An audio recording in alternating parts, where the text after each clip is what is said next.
முன்னவனே யானை முகத்தவனே முக்தி நலம் சொன்னவனே தூய்மை சுகத்தவனே மன்னவனே சிற்பரனே ஐங்கரனே செஞ்சடையன் சேகரனே தற்பரனே நின்றாள் சரண். வாக்குண்டாம் நல்ல மனமுண்டாம் மாமலராள் நோக்குண்டாம் மேனி நுடங்காது பூக்கொண்டு துப்பார் திருமேனி தும்பிக்கையான் பாதம் தப்பாமல் சார்வார் தமக்கு.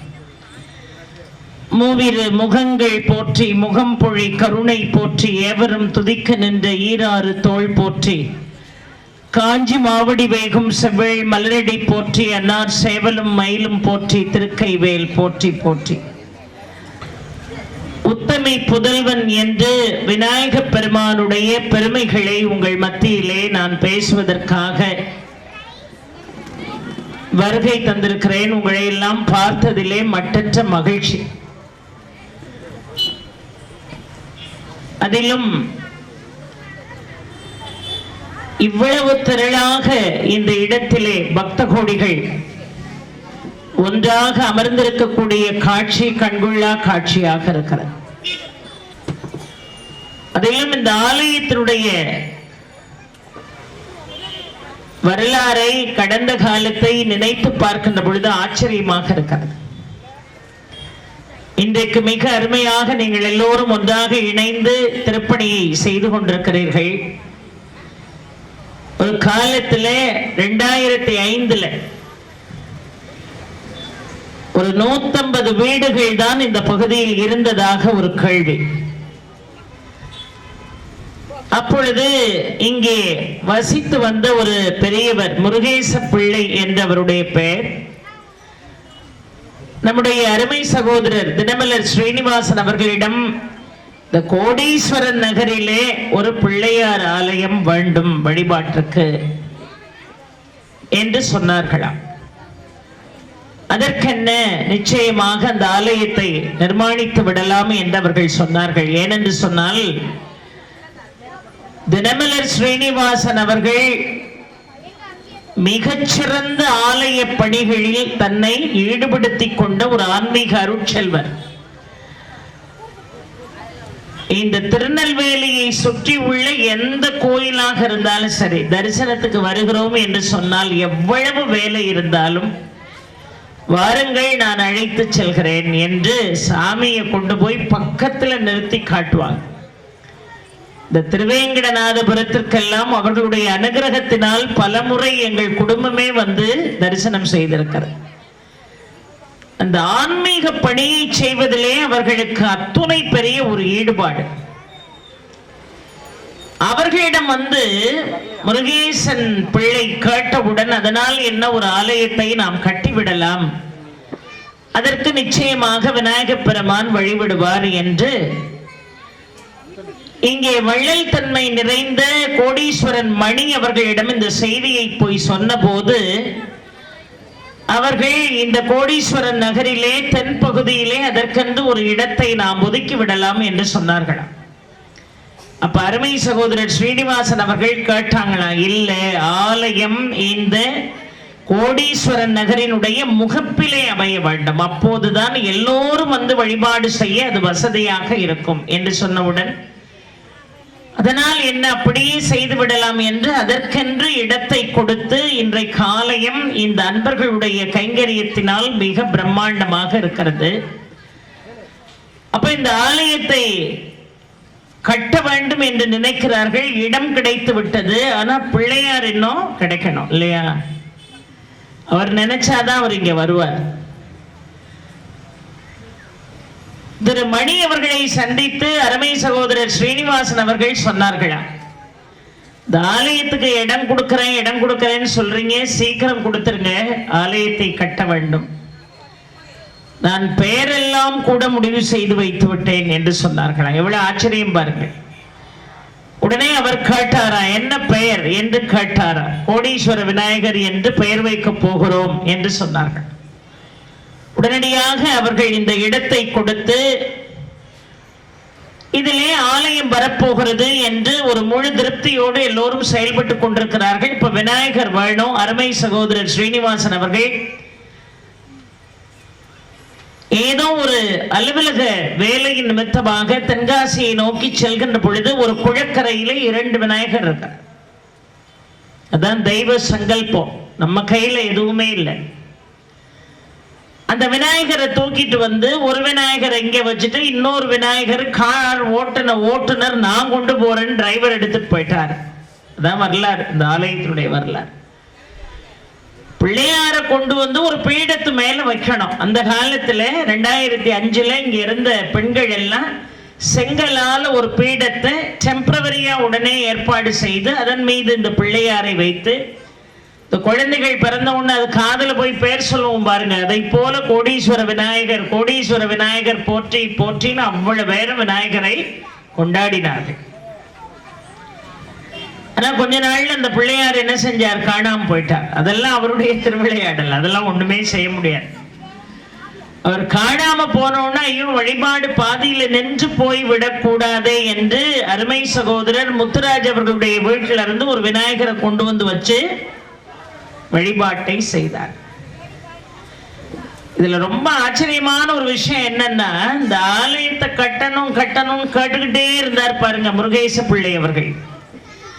ஒரு நாள் வந்து ஸ்ரீனிவாச அண்ணாச்சிக்கிட்ட என்ன நான் உங்ககிட்ட சொல்லிக்கிட்டே இருக்கேன், நீங்க ஒரு ஆலயத்தை சீக்கிரம் கட்டி பிள்ளையார கொண்டு வந்து பிரதிஷ்டை பண்ண மாட்டேங்கிங்க.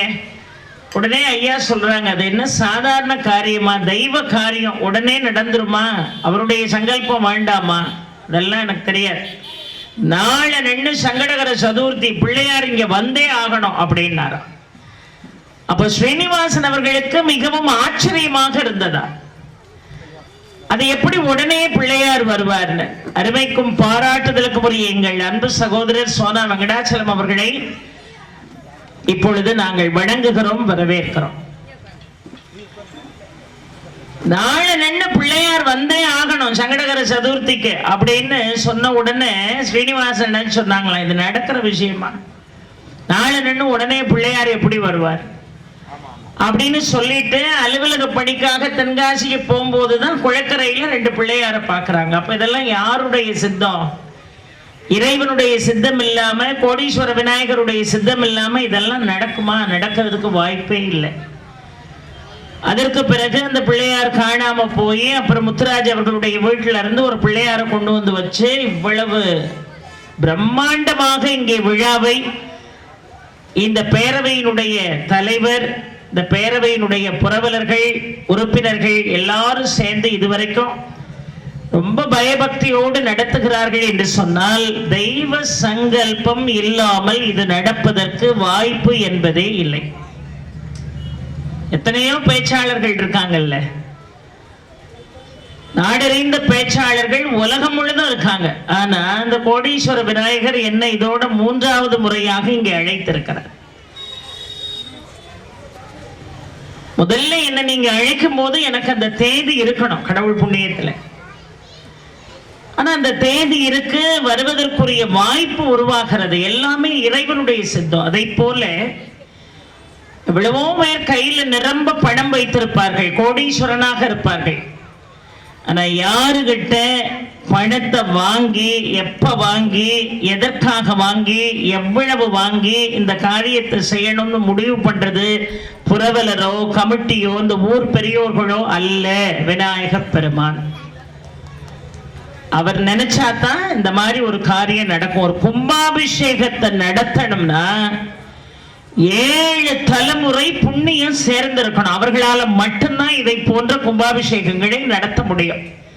அதிலெல்லாம் அருமைக்கும் பாராட்டுதலுக்கும் உரிய உங்க தலைவர் மீனாராம் பாலாஜி அவர்களும் சரி, கோடீஸ்வரன் மணி அவர்களும் சரி, அவர்கள் எல்லாம் மறக்க முடியாதவர்கள். அதுல இன்னொரு ஒரு விஷயத்தை சொல்லணும். எப்பொழுதுமே ஆடவர்கள் ஒரு கைங்கரியத்தை செய்கிறார்கள் என்று சொன்னால் அதற்கு முழுமையான ஒத்துழைப்பு வீட்டில் இருக்கணும். வீட்டில் இல்லைன்னா அந்த காரியத்தை செய்ய முடியாது. அந்த வகையில கோடீஸ்வரன் மணி அவர்களுடைய மனைவி மகேஸ்வரி அவர்களையும் இந்த வேளையிலே நான் ஒரு பெண் பிரதிநிதியாக பாராட்ட கடமைப்பட்டிருக்கிறேன். நம்ம எல்லாருமே ஏதோ ஒரு வகையில ஒரு ஆன்மீக திருப்பணியை செய்யணும். அம்மா கையில கொடுக்கறதுக்கு காசு இல்லையே, பரவாயில்ல, காசுதான் கொடுக்கணுங்கிறது இல்லை, உடல் உழைப்பு கொடுக்கலாம். ஒரு திருப்பணிக்குரிய சில கைங்கரியங்களை நாம செய்யலாம். ஒரு ஆலயத்துல விளக்கு துலக்கி கொடுக்கலாம், பூக்களை கொண்டு வந்து மாலை கட்டி கொடுக்கலாம், ஆலயத்தை சுத்தி சுத்தமா வச்சிருக்கலாம். இந்த மாதிரி உழவாரப்படி செய்வதே 1000 கும்பாபிஷேகங்கள் செய்ததற்கு சமம். ஆக அப்படி ஒரு உன்னதமான அருள் நிறைந்த அற்புதமான இந்த கோடீஸ்வர விநாயகர் ஆலயத்திலே கும்பாபிஷேகத்தை முன்னிட்டு இன்றைக்கு அவரை பற்றியே பேசுவதற்கு உத்தமை புதல்வன் என்று ஒரு தலைப்பை மிக அழகாக கொடுத்திருக்கிறார். விநாயகன் வினைகளை எல்லாம் வேரோடு அறுக்கக்கூடிய ஆற்றல் படைத்தவன். ஒரு செடி இருக்கு அப்படின்னு சொன்னா அந்த செடிய மேலெழுந்த வாரியா நம்ம வெட்டிட்டோம்னா மீண்டும் ஆணி வேரினுடைய துணை கொண்டு அந்த செடி தளிர்க்கும் இல்லையா? ஆணி வேரோட புடுங்கி தூர எரிஞ்சிட்டோம்னு சொன்னா அந்த செடி மீண்டும் தழைப்பதற்கு வாய்ப்பு என்பது இல்லை. அப்படி வினைகளை வேரோடு அழிக்கக்கூடிய ஆற்றல் படைத்தவன் யார் என்று கேட்டால் முழு முதற் கடவுளாக இருக்கக்கூடிய விநாயகப் பெருமான். விநாயகன் என்று சொன்னால் என்ன பொருள்? எல்லாவற்றுக்கும் மேலானவன் என்று பொருள். அந்த விநாயகன் யானை முகத்தவன், அதனாலதான் அவனுக்கு கஜமுகன் என்று ஒரு பெயர் இருக்கிறது. யானையினுடைய திருவுருவத்தை பெற்றவன் விநாயகப் பெருமான். விக்னங்களை எல்லாம் நீக்கக்கூடிய ஆற்றல் படைத்த ஈஸ்வரன், அதனால் அவனுக்கு விக்னேஸ்வரன் என்கின்ற நாமம் இருக்கிறது. மகா கணபதி என்று நாம் அவனை அழைக்கிறோம். கணபதிங்கிற நாமத்தை சொன்னாலும் சரி, கணபதிங்கிற நாமத்தை மனதால் தியானித்தாலும் சரி, வாழ்க்கையில நமக்கு எந்த விதமான குறைகளுமே வருவதற்கு வாய்ப்பு என்பதே இல்லை. இந்த விநாயகப் பெருமான் சாதாரணமானவர் அல்ல, ஒரு எளிமையான தெய்வம். அவர் சிற்பநூல் சாஸ்திரத்தின்படி விநாயகப் பெருமானை வழிபாடு செய்யலாம். ஆனா சிற்பநூல் சாஸ்திரத்தின்படி வழிபாடு செய்யலன்னாலும் விநாயகப் பெருமான் அருள் பாலிப்பார். மற்ற எல்லா தெய்வங்களையும் சிற்பநூல் சாஸ்திரத்தின்படிதான் நீங்க வழிபாடு செய்ய இயலும். ஆனால் விநாயகப் பெருமானை மிக எளிமையாக ஆகம விதிப்படியும் நீங்க வழிபாடு செய்யலாம். ஆகம விதி தெரியலன்னு சொன்னாலும் எளிமையாக விநாயகப் பெருமானை வழிபாடு செய்யலாம். எளிமையான தெய்வம், மிக எளிமையான தெய்வம். மஞ்சளை பிடிச்சு வச்சாலும் அங்க விநாயகப் பெருமானுடைய ஆகர்ஷணம் இருக்கும். ஒரு சாணத்தை பிடிச்சு வச்சாலும் விநாயகருடைய அனுகிரகத்தை நாம் பெறலாம். மஞ்சளை பிடிச்சு வச்சாலும் விநாயகருடைய அனுகிரகத்தை நாம பெறலாம். அந்த விநாயகப் பெருமான் சாதாரணமானவரே அல்ல. அவரை இறுக பிடித்தவர்களுக்கு தெரியும் அவர் எவ்வளவு அருள் பாலிப்பார் என்பது. நம்ம காலாகாலமா விநாயகனை வழிபட்ட பிறகுதான் வேற எந்த தெய்வத்தையுமே வழிபட முடியும். ஆனா எந்த கோயிலுக்கு நம்ம போனாலும் விநாயகப் பெருமான அவசர அவசரமா கும்பிட்டுட்டு அங்க மூலவரை பார்க்கறதுலதான் நம்ம கவனம் முழுதும் இருக்கும். நம்முடைய கவனம் முழுவதும் முதலில் இருக்க வேண்டியது முழு முதற் கடவுளிடம். அவரை வழிபாடு செய்தால் சகல சௌபாகியங்களையும் நிம்மதியையும் நாம் நிச்சயமாக என்ன செய்ய முடியும்? பெற முடியும். கஜமுகாசுரன் என்று ஒரு மிகப்பெரிய அசுரன். நீங்க கேட்டதை எல்லாம் இந்த காதுல வாங்கி இந்த காதுல விட்டுறாம கண்டிப்பாக நான் சொல்ற ஒவ்வொரு விஷயங்களையும் நீங்கள் பயன்படுத்தணும். பயன்படுத்திட்டு என்னுடைய தொலைபேசி எண்ணை அருமை சகோதரர் ஸ்ரீனிவாசன் அவர்களிடமிருந்து வாங்கி, அம்மா இது நடந்ததுன்னு நீங்க சொல்லணும். நிறைய பேர் சொல்றாங்க, நீங்களும் சொல்லணும். ஏன்னா கண்டிப்பாக அது நடக்கும். நீங்க முறைப்படி நான் சொல்வதை தெளிவாக உள்வாங்கி முழு நம்பிக்கையோடு விநாயகப் பெருமானை வழிபாடு செய்தால் வாழ்க்கையில் நீங்கள் அடைய முடியாதது என்று எதுவுமே இல்லை. நீங்கள் சகலத்தையும் பெற இயலும். கஜமுகாசுரன் என்று ஒரு மிகப்பெரிய ஒரு அசுரன் சிவனை நோக்கி கடுமையான தவம் செய்யும். இந்த சிவனுக்கு ஒரு பழக்கம் இருக்கு. யார் அன்போடு வழிபாடு செய்கிறார்களோ கேட்டதை அப்படியே கொடுத்து விடுவான். நம்ம நிறைய பேர் நினைக்கிறோம், ஐயோ சிவன் கிட்ட போகவே பயமா இருக்கு, சிவன் எல்லாத்தையும் எங்கிட்ட இருந்து வாங்கிட்டு விட்டுருவாருன்னு நினைக்கிறோம். கிடையாது. நீங்க ஒண்ணு கேட்டா 9 கொடுக்கறதே யாருதான்? சிவன் தான். கேட்டதையெல்லாம் கொடுத்துருவான் அவன். ஆனா அந்த வரத்தை நாம ஒழுங்கா பயன்படுத்தணும். சரி சரின்னு வரத்தை வாங்கிட்டு தவறான காரியங்களை செய்தால் எந்த அளவுக்கு கொடுத்தானோ அந்த அளவுக்கு பன்மடங்கு உங்ககிட்ட இருந்து வாங்கிட்டு விட்டுருவான். அதனாலதான் எப்பொழுதுமே சிவன்கிட்ட ரொம்ப கவனமா இருக்கணும். சிவனை நோக்கி கடுமையான தவம் செய்தான்.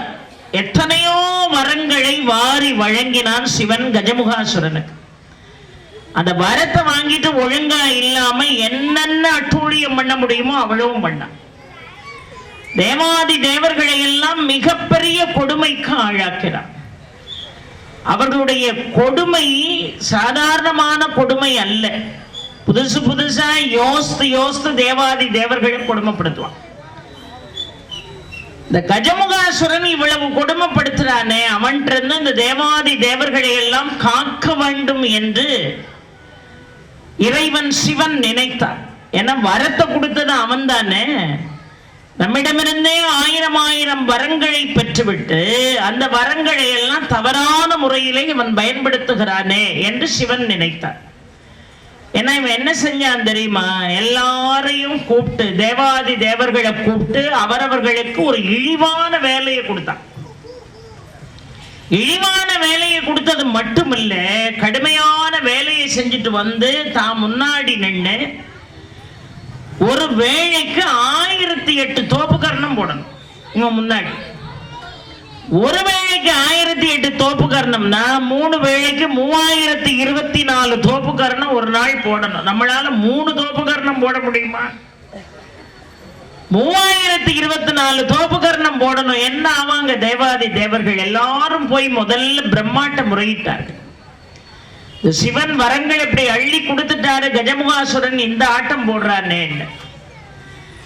பிரம்மா நேர அவளை வேறையும் அழைச்சுக்கிட்டு திருமால்கிட்ட போனார். அவங்க எல்லாரும் புறப்பட்டு நேரா சிவன்கிட்ட போய், ஐயா கேட்ட உடனே வரங்கள் எல்லாம் கொடுத்துட்டீங்களே, இவன் இவ்வளவு அட்டூழியம் பண்றானே, எங்களால தாங்க முடியலையேன்னு சொன்ன உடனே சிவனும் பார்வதியும் கைலையில் இருக்கக்கூடிய மந்திர சாலை என்று பெயர், கைலையில் இருக்கக்கூடிய மந்திர சாலைக்கு இருவருமாக சென்று அங்கே சமஷ்டி பிரவணம் வியஷ்டி பிரணவம் என்று 2 மந்திரங்களை இருவரும் தங்களுடைய கண்களால் நோக்கினார். சமஷ்டி பிரணவம் வியஷ்டி பிரணவம் என்பதை உமாதேவியும் உமாபாகனும் மிக அழகாக என்ன செய்தார்கள், அந்த மந்திர சாலையிலே அந்த சமஷ்டி பிரணவத்தையும் வியஷ்டி பிரணவத்தையும் பார்த்தபோது இறைவன் இறைவியினுடைய அருட்பார்வை இந்த பிரணவத்தோடு ஒன்றாக இணைந்து விநாயகனுடைய ரூபம் வெளிப்பட்டது. அந்த விநாயகனை சிவன் சொன்னார், அப்பா இன்றிலிருந்து கணங்களுக்கெல்லாம் நீதான் தலைவன். அதனால்தான் அவருக்கு கணபதி என்கின்ற நாமம். அந்த விநாயகனுக்கு இறைவன் கொடுத்த பொறுப்பு என்னன்னா, நான் ஏராளமான வரங்களை கஜமுகாசுரனிடம் கொடுத்திருக்கிறேன், ஆனால் இந்த தேவாதி தேவர்களை எல்லாம் அவன் கொடுமைக்கு ஆளாக்குகிறான் என்று சொன்ன உடனே அவனை அழிப்பதற்காக விநாயக பெருமான் எதிர்த்து செல்கிறார். அவனை அழிப்பதற்காக போகிறார். எத்தனையோ ஆயுதங்கள் கொண்டு அவனை அழிப்பதற்கு முயற்சி செய்கிறார். அவனை முடியவில்லை. ஏனென்று சொன்னால், எந்த விதமான ஆயுதங்களாலும் எனக்கு அழிவு ஏற்படக்கூடாது என்கின்ற வரம் சிவனிடமிருந்து அவன் பெற்ற வரம். அதனால எந்த ஆயுதங்கள் கொண்டும் அவனை என்ன செய்ய முடியவில்லை, அழிக்க முடியவில்லை. நிறைவாக விநாயக பெருமான் தன்னுடைய கொம்பினை ஒடித்து அந்த கொம்பை பிரயோகித்து கஜமுகாசுரனை அழித்தார் என்று பார்க்கிறோம். அதிலும் அழித்தாரா என்று சொன்னால் இல்லை, கஜமுகாசுரன் விநாயக பெருமானுடைய காலடியிலே விழுந்து தன்னுடைய தவறை உணர்ந்த போது அவனை முழுமையாக அழிக்க வேண்டும் என்று இறைவன் எப்பொழுதுமே யாரையும் முழுமையாக அழிக்க வேண்டும் என்று நினைப்பவன் அல்ல இறைவன். தன்னுடைய தவறை உணர்ந்தால் அவனை ஆட்கொள்பவன் தான் இறைவன். சூரபன்மனை முருகன் அழித்தானா? இல்லையே, ஆட்கொண்டான். வேலாகவும் மயிலாகவும் இன்றைக்கு முருகனை நாம் வழிபாடு செய்கிறோமே, மிக அழகாக சூரபன்மனை முருகப்பெருமான் ஆட்கொண்டார் என்று பார்க்கிறோம். சேவலாகவும் மயிலாகவும் அவனை ஆட்கொண்டான் என்று நாம் பார்க்கிறோம். அதை போல இங்கே கஜமுகாசுரனை அழிக்க வேண்டும் என்று விநாயக பெருமான் நினைக்கவில்லை. மாறாக அவனை மூஷிகமாக மாற்றி தன்னுடைய வாகனமாக வைத்துக் கொண்டார் என்று பார்க்கிறோம். அந்த கஜமுகாசுரன் தான் மூஷிக வாகனமாக இருந்து இறைவனோடு இருந்து நம் எல்லோருக்கும் அருள்பாலித்துக் கொண்டிருக்கிறான்.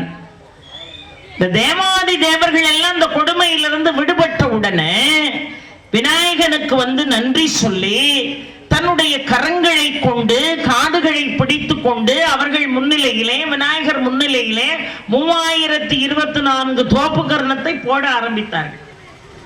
கஜமுகாசுரன் முன்னாடி போட்டமெப்பா இனிமே ஓ முன்னாடி இந்த தோப்பு கர்ணத்தை நாங்க போட போறோம்னு சொன்ன உடனே விநாயக பெருமான் சொன்னாரு, இங்க வாங்க, 3024 தடவை என் முன்னாடி தோப்பு கர்ணம் போடணும்னு அவசியம் இல்லை. 3 முறை தோப்பு கர்ணம் போடுங்கள். உங்களுடைய நாடி நரம்புகள் எல்லாம் ஒழுங்காக வேலை செய்யும். ஆரோக்கியத்தோடு அனுகிரகத்தையும் சேர்த்து உங்களுக்கு நான் தருவேன் என்று சொல்றார். அதனாலதான் எப்ப விநாயகருடைய ஆலயத்துக்கு வந்தாலும் ஆணா இருந்தாலும் பொண்ணா இருந்தாலும் தோப்பு கர்ணம் போடாம போனீங்கன்னா வழிபாடு நிறைவு பெறாது. இன்னைக்கெல்லாம் ரொம்ப பெரிய சயின்டிஸ்ட் எல்லாம் கண்டுபிடிச்சிருக்காங்க, காதை பிடிச்சு தொங்குங்க, உடம்புல உள்ள நாடி நரம்புகள் எல்லாம் அழகாக வேலை செய்யும். இத நம்முடைய சமயம் நமக்கு எத்தனை யுகங்களுக்கு முன்னாடியே சொல்லி கொடுத்திருக்க. அப்ப விநாயகனுடைய சன்னிதானத்துக்கு வந்தா தோப்பு கர்ணம் போடாம என்ன செஞ்சிடக்கூடாது, போயிடக்கூடாது. பிரணவ ரூபமாக இருக்கிறான். சமஷ்டி பிரணவம் வியஷ்டி பிரணவ ரூபமாக முக்கண்ணனாக விநாயகன் வீற்றிருந்து அருள்பாலித்துக் கொண்டிருக்கிறான். கஜமுகாசுரனுடைய குற்றங்களை மன்னித்து மூஷிகமாக தன்னகத்தை வைத்திருக்கக்கூடிய விநாயக பெருமான் குற்றம் செய்பவர்களை எல்லாம் அப்படியே ஒழித்து விட வேண்டும் என்று நினைப்பவன் அல்ல, அவன் ஆட்கொள்ள வேண்டும் என்று நினைப்பவன். அவர் பேரு என்னது, பிள்ளையார் இல்லையா? யாருடைய மனசெல்லாம் குழந்தை போல இருக்கோ அவர்களுக்கு உடனடியாக அருள்பாலிப்பான். குழந்தை போல இந்த மனசு இருக்கணும், அவர்களுக்கு உடனடியாக ஓடோடி வந்து அருள்பாலிக்க கூடியவன் விநாயக பெருமான். இந்த விநாயக பெருமானை பார்த்தா கண்டிப்பா என்ன செய்யணும், தோப்பு கர்ணம் போடணும். நிறைய குழந்தைகளை நான் பார்த்திருக்கேன், தாய்மார் கையில பிடிச்சிட்டு கோயிலுக்குள்ள வருவாங்க. இந்த குழந்தைகள் அங்க எங்க என்ன நடக்குன்னு அப்படியே அப்சர்வ் பண்ணுவாங்க. அதுல சில இன்டெலிஜென்டான குழந்தை இருக்கும். அந்த குழந்தை கேட்கும், எல்லா கோயிலுக்கும் தானே போறோம், அந்த பிள்ளையார் கோயிலுக்கு வந்த உடனே மட்டும் எல்லாரும் ஏன் தலையில கொட்டுறாங்க அப்படின்னு அறிவுபூர்வமா ஒரு கேள்வியை கேட்கும். நமக்கு பதில் சொல்ல தெரியலன்னு வைங்களேன், ஏன் கொட்டுறாங்கன்னு சிவாச்சாரியார்ட்ட கேட்டுட்டு வேணா உனக்கு சொல்றேன்னு சொல்லலாம். இல்ல அதனுடைய புராண செய்திகள் எடுத்து படிச்சுட்டு குழந்தைக்கு சொல்லலாம். ஆனா நம்ம என்ன செய்வோம், கோயிலுக்கு வந்தா வாயை மூடிக்கிட்டு கப்பு சிப்புன்னு இருக்கணும் அப்படிமோ. ஏன்னா நமக்கு ஆன்சர் தெரியாது. நமக்கு ஆன்சர் தெரியாதனால கோயிலுக்குள்ள சம்பந்தம் இல்லாம பேசப்படாது அப்படிமோ. குழந்தைகளுக்கு அதெல்லாம் சொல்லி கொடுத்து நாம என்ன செய்யணும், வழக்கம். அதை போல ரொம்ப அழகா விநாயகனை பார்த்த உடனே தலையில குட்டணும், தலையில குட்டி வழிபாடு செய்யணும். இந்த இடத்துல நம்ம குட்டுறதுனால இந்த உடம்பு முழுதும் ஓடக்கூடிய நாடி நரம்புகள் மிக அழகாக என்ன செய்யும், ஆக்டிவேட் ஆகும். இன்னைக்கெல்லாம் நிறைய முத்திரைகளை செய்கிறோம் இல்லையா, நிறைய யோகாசனம் செய்கிறோம், நிறைய தியானம் செய்கிறோம். இந்த மாதிரி பேசுறோம் பாருங்க, மணிக்கணக்கில் பேசுறது கூட ஒரு மிகப்பெரிய ஒரு கலை இல்லையா? எவ்வளவு எனர்ஜி, எவ்வளவு காற்றை வெளியே விடுறோம், எவ்வளவு காற்றை உள்ள அனுப்புறோம். பேசுறவனுக்கு இயற்கையாக நடக்கக்கூடிய ஒரு பிராணாயமா. அதை போல இங்க ரொம்ப அழகா அந்த குழந்தைகள் எல்லாம் நடனம் ஆடினார்கள் பாருங்கள். அதெல்லாம் எவ்வளவு பெரிய ஒரு எக்ஸசைஸ் இந்த உடம்புக்கு மட்டும் இல்ல, மனசுக்கும். அகம் புறம் இரண்டையும் நேர்த்தி செய்யக்கூடிய ஆற்றல் இந்த நடன கலைக்கு உண்டு. இந்த சிவனுடைய கலை இல்லையா, அந்த சிவனுடைய கலை இருக்கு, ஒன்னொன்னுக்கும் ஒவ்வொரு அர்த்தம் இல்லாம இல்லை. நம்முடைய முன்னோர்கள், நம்முடைய மூதாதையர்கள் சொல்லிவிட்டு சென்றதை அப்படியே ஃபாலோ பண்ணியிருந்தா கூட இந்த அளவுக்கு நோயெல்லாம் முத்தி போய் இருக்காது. நம்ம எதையுமே செய்யல, அதுதான் நம்மகிட்ட இருக்கக்கூடிய மிகப்பெரிய ஒரு சிக்கல். அதுலயும் நம்ம ஜெனரேஷனாவது ஓரளவுக்கு கீழ்ப்படிஞ்சு என்னத்தையும் ஒன்று ரெண்டையாவது செஞ்சது. இப்ப இருக்கிற ஜெனரேஷனுக்கு நீங்க சொல்லவே முடியாது. அதான் அதுல இருக்க மிகப்பெரிய சிக்கல். வீட்டுல இருக்கிற குழந்தைகள்கிட்ட சொன்னா, பாட்டி நீ மேடைக்கு போய் பிளேடு போட்டது போதும், எங்களை தயவு செய்து கொஞ்ச நேரம் நிம்மதியா இருக்க விடு அப்படின்னு இப்போ உள்ள குழந்தைகள் சொல்லுது. எதையும் சொன்னால் அதை உள்வாங்கக்கூடிய பொறுமை கூட இன்னைக்கு குழந்தைகளுக்கு இல்லை. நாம அதை கற்றுத்தரவும் இல்லை. அது நம்முடைய மிஸ்டேக்கும் கூட. கோயிலுக்கு வந்தா விநாயகனை பார்த்தா தோப்புக்கரணம் போடணும், தலையில குட்டணும். இந்த நாடி நரம்புகள் உடம்புல ஓடக்கூடிய எந்த நரம்பு முடிச்சியா இருந்தாலும் தலையில குட்டு போட்டீங்கன்னா எந்த பிளாக் உடம்புல இருந்தாலும் அந்த பிளாக் பூரா போயிடும். அது கண்ணுல பிளாக் இருந்தாலும் சரி, ஹார்ட்ல பிளாக் இருந்தாலும் சரி, காலில் பிளாக் இருந்தாலும் சரி, எங்கெல்லாம் ரத்த ஓட்டம் தடைபட்டு நிற்கிறதோ அதுல மீண்டும் தலையில குட்ட ஆரம்பிச்ச உடனே ரத்தம் ஒழுங்கா ஓடும். ஆக மெஞ்ஞானத்தையும் விஞ்ஞானத்தையும் ஒன்றாக சொல்லிக் கொடுத்தவர்கள் நம்முடைய மூதாதையர்கள், ஒன்றாக சொல்லிக் கொடுத்தது நம்முடைய சமயம். இந்த தலையில குட்டணும்னு சொன்னாங்க பாருங்க. இறைவனுக்கும் இறைவிக்கும் திருமணம் ஆகுது கைலாயத்துல. வட எல்லை தாழ்ந்து, ஏன்னா 30 முக்கோடி தேவர்கள் முனிவர்கள் எல்லாரும் போய் அங்க குழுமைய காரணத்தினால வட எல்லை தாழ்ந்து தென் எல்லை உயர்ந்து நிற்கிறார். அப்ப உலகம் சமநிலை பெற வேண்டும் என்று நினைத்த இறைவன் அத்துணை முனிவர்களையும் அகத்தியரை அழைத்தார். அகத்தியரை அழைத்து இந்த தென் எல்லை வட எல்லையோடு சேர்ந்து சமமாகணும்பா, நீ பொதிகைக்கு போ அப்படின்னார். அவர் சொன்னாரு, எல்லாரும் உங்க திருமண காட்சியை பார்ப்பாங்க, நான் என்ன பாவம் செஞ்சேன், நான் பார்க்க வேண்டாமான்னாங்க. நீ ஒன்னும் கவலைப்படாத, நான் சொன்னதை செய், நீ எங்க இருக்கிறாயோ இங்கிருந்தபடியே என்னுடைய திருமண காட்சியை நான் உனக்கு அங்கு காட்டுவேன். இப்ப நேரா புறப்பட்டு அகத்தியர் வரும்போது சொன்னார், சிவபூஜை செய்யறதுக்கு எனக்கு இந்த கமண்டலத்துல கொஞ்சம் தண்ணி வேணும், அதனால கொஞ்சம் நீரை கொடுங்கள் என்றவுடன் காவிரியை நிரப்பி கையில கொடுத்தான் இறைவன். இந்த காவிரிய கமண்டலத்துல எடுத்துக்கிட்டு வரும்போது அகத்தியர் சொன்னார், இங்க பாரு, நீயே நீரு, உனக்கு ஒரு குவாலிட்டி இருக்கு. என்ன குவாலிட்டின்னா, யாரையும் கேட்காம பிரவாகம் எடுத்து ஓடுறது. என்ன கேட்காம இந்த கமண்டலத்தை விட்டு வெளியே வரப்படாது. நான் புறப்பட்டு போ, நீ ஓடலாம் அப்படின்னு சொன்னாதான் நீ ஓடணுமே தவிர, நீயே இஷ்டத்துக்கு கமண்டலத்துல இருந்து பிரவாகம் எடுத்து ஓடிடக்கூடாதுன்னாரு. இதெல்லாம் போக மாட்டேன், உங்க வார்த்தைக்கு கட்டுப்படுவேன். இப்ப நேர புறப்பட்டு அகத்தியர் கமண்டலத்தோடு வருகிறார். ஒரு இடத்துல உட்கார்ந்து சிவபூஜை செய்கிறார்.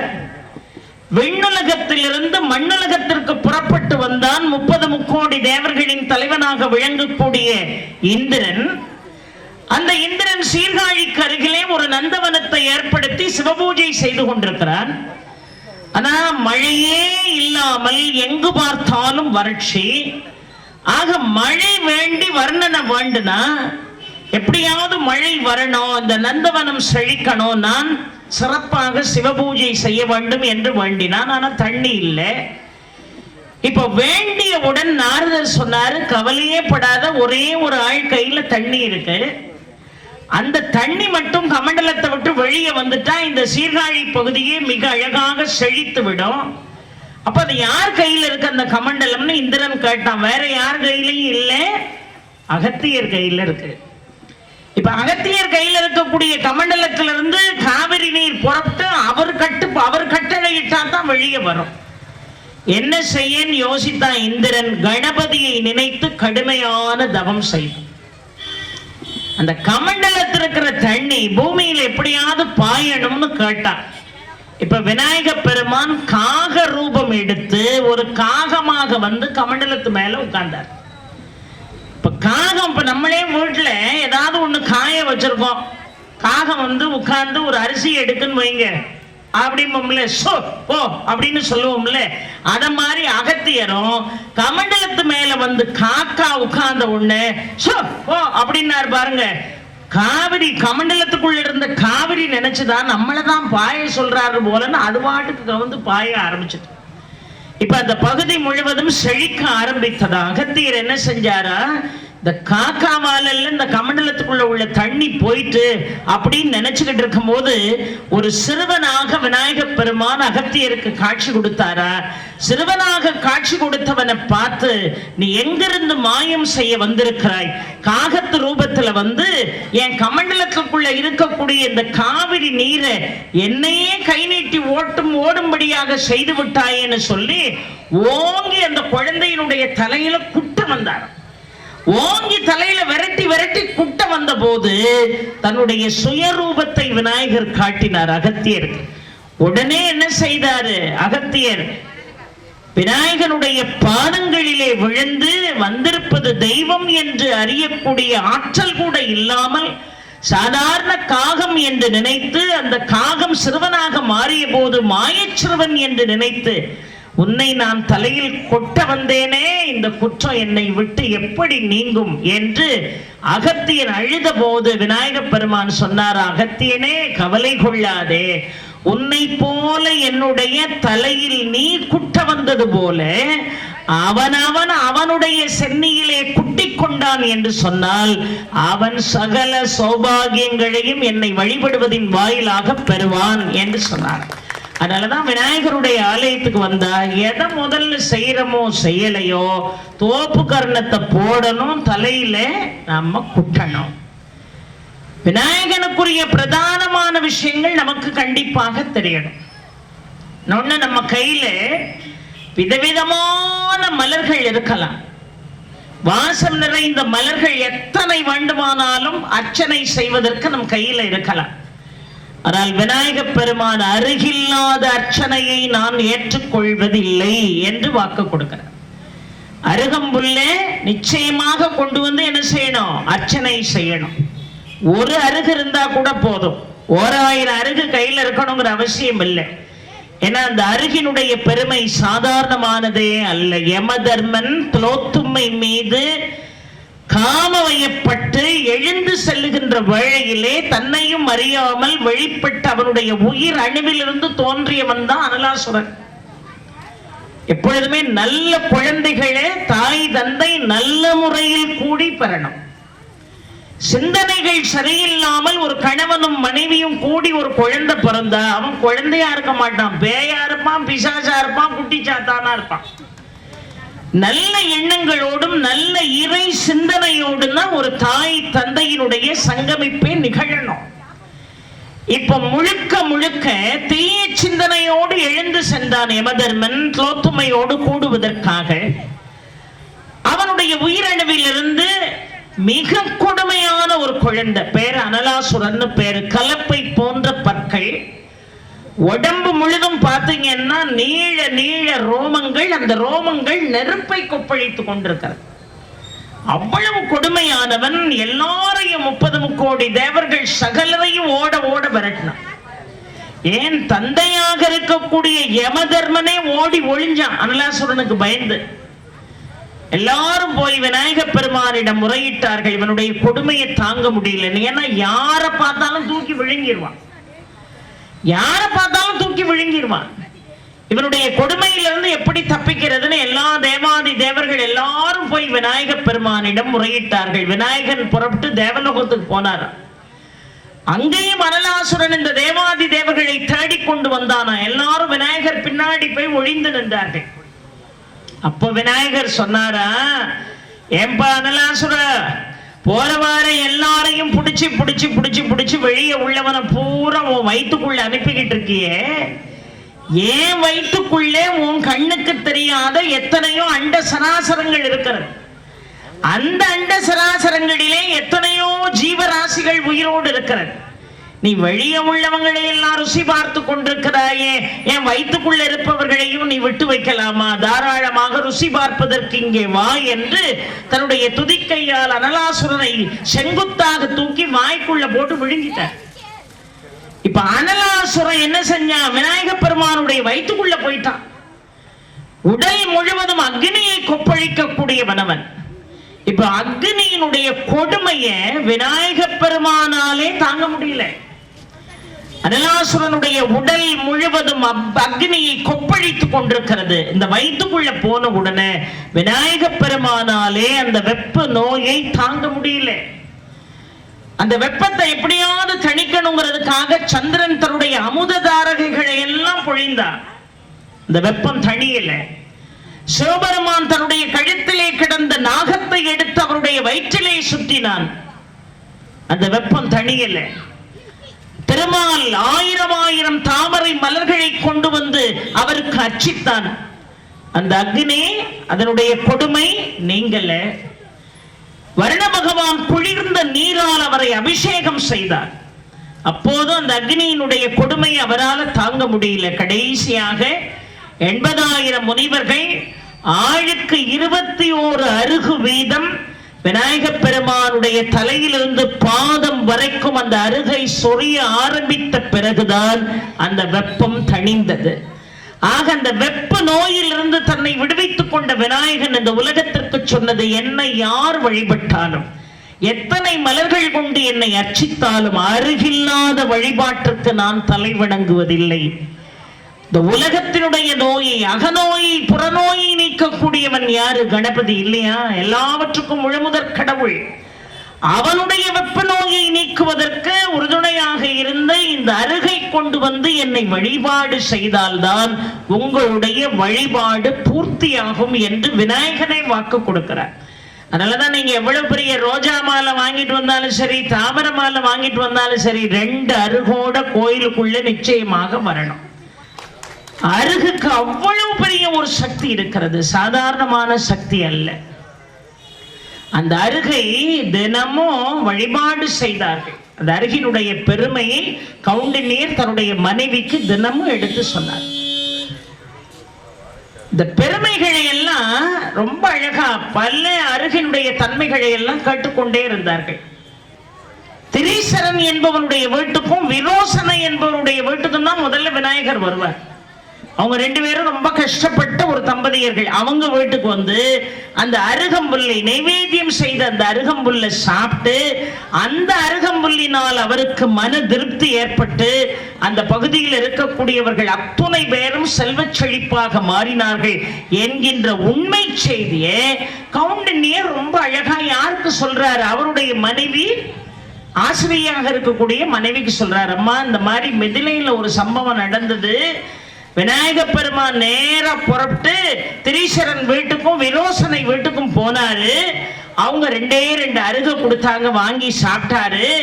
அந்த அருகை வாங்கி சாப்பிட்ட உடனே எல்லாருக்கும் வாழ்க்கையில செழுமை வந்துட்டு அப்படின்னு சொன்ன உடனே அந்த அம்மா கேட்டா, நீங்களும் நானும் தான் மிகப்பெரிய விநாயக பக்தர், நானும் தான் தினமும் அருக வச்சு வழிபாடு செய்யறேன். ஆனா இந்த விரோசனை வீட்டை தேடி போயிருக்காரு, இந்த திரீசரன் வீட்டை தேடி போயிருக்காரு விநாயக பெருமான், நம்ம வீட்டுக்கு வரப்படாதா? நம்ம எவ்வளவு தூரம் அருக வச்சு வழிபாடு செய்யறோம், அருகினுடைய பெருமைகளை சாமானியர்களுக்கு கொண்டு போய் சேர்க்கிறோம், நம்ம வீட்டுக்கு ஏன் விநாயகர் வரல?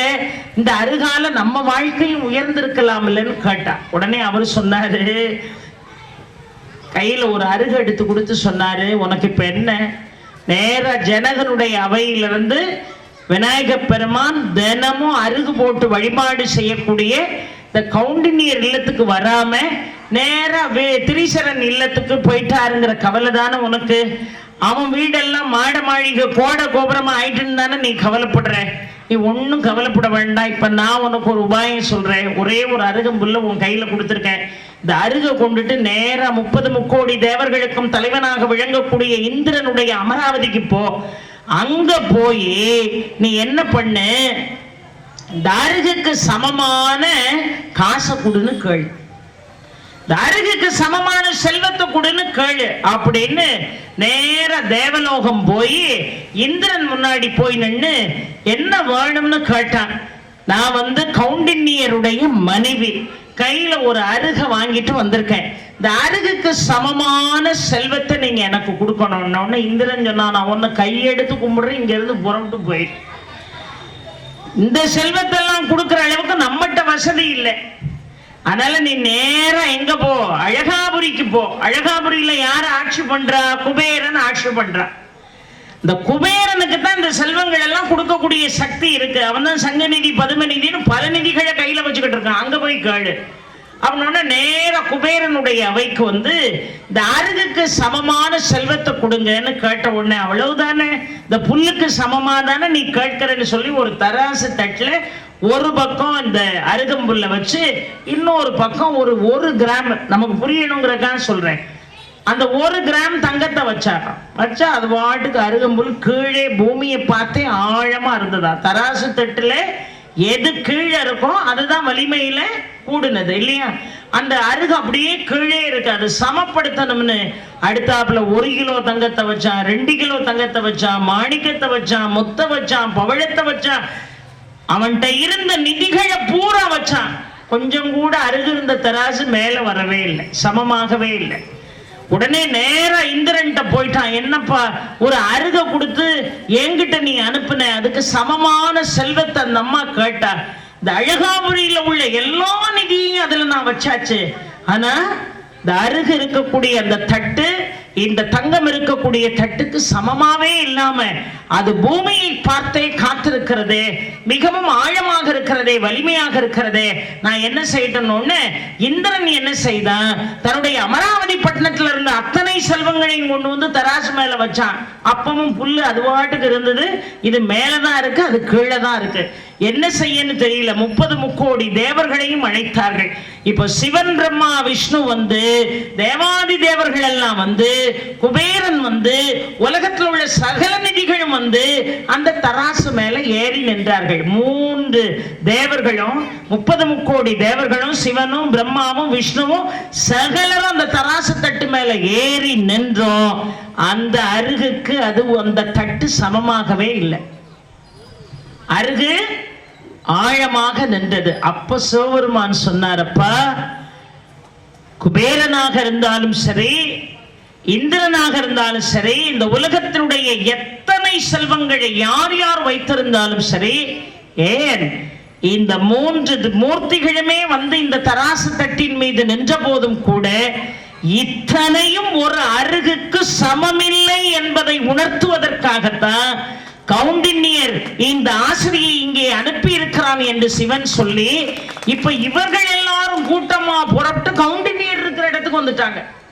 வந்தா ஐயா உங்களை பார்த்துட்டு போலான்னு வந்தாங்க. எப்படி இருக்கு, பக்தனை தேடி இறைவனை மாறாய்ப்போம். கௌண்டின்யர் ஓடோடி வந்து இந்த அருகினுடைய பெருமையை என் மனைவி ஆழமாக உணரணுங்கிறதுக்காகத்தான் நான் இந்த காரியத்தை செய்தனே தவிர நீங்கள் எல்லோரும் இங்க தேடி வரணுங்கிறதுக்காக இல்லைன்னு நெடுஞ்சாங்கரையா காலில் விழுந்து வழிபாடு செய்தார் கௌண்டின்யர். அப்பொழுதுதான் அவருடைய மனைவி உணர்ந்து கொண்டாள், ஆகா ஒரு சின்ன அருகம்புல்லு என்று நாம் அதை நினைத்தோம். ஆனா இந்த உலகத்தில் இருக்கக்கூடிய எல்லா நிதிகளும் சரி, ஏன் இறைவனும் சரி, மும்மூர்த்திகளும் சரி, தேவாதி தேவர்கள், முனிவர்கள், ரிஷிகள் யாரை கொண்டு வந்து நிறுத்தினாலும் ஒரு அருகுக்கு அது ஈடாகாது என்பதை மிக அற்புதமாக விநாயக புராணம் நமக்கு தெளிவுபடுத்துகிறது என்று சொன்னால், இனிமேலாவது எங்க விநாயகனை வழிபாடு செய்ய போனாலும் அருகம்புல் இல்லாம நீங்க வழிபாடு செய்ய மாட்டீங்கன்னு நான் நம்புறேன். இனிமே அருகோட தானே போவீங்க? அருகோட தான் போவாங்க. அருகோட தான் போவேங்கிறத சொல்லாம சொல்லுங்க பாப்போம், கைத்தட்டல் வாயிலாக.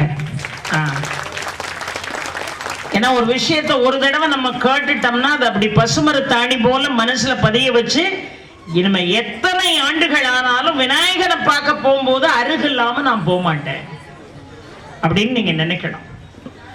சில பேர் கேட்கிறார்கள், அம்மா சில சீசன்ல அருகே கிடைக்கல. அருகு கிடைக்காத சீசனே கிடையாது. என்ன நல்ல மழை நேரம் பச்சை பசையல்னு இருக்கும், மற்ற நேரம் கொஞ்சம் வாடி வதங்கி போயிருக்கும். வாடி வதங்கி இருந்தாலும் அந்த பத்திரத்துக்கு இருக்கக்கூடிய மகிமையே தனி. இப்ப வில்வம் இருக்கு பாருங்க, சிவனுக்கு வில்வ அர்ச்சனை செய்கிறோம். இந்த வில்வத்தை இன்னைக்கு அர்ச்சனை பண்ணிட்டு மறுநாள் எடுத்து அதை நீர்ல கழுவி சுத்தம் பண்ணி பழையபடி அர்ச்சனை செய்யலாம். 7 நாட்கள் அதே வில்வத்தை கொண்டு அர்ச்சனை செய்யலாம்.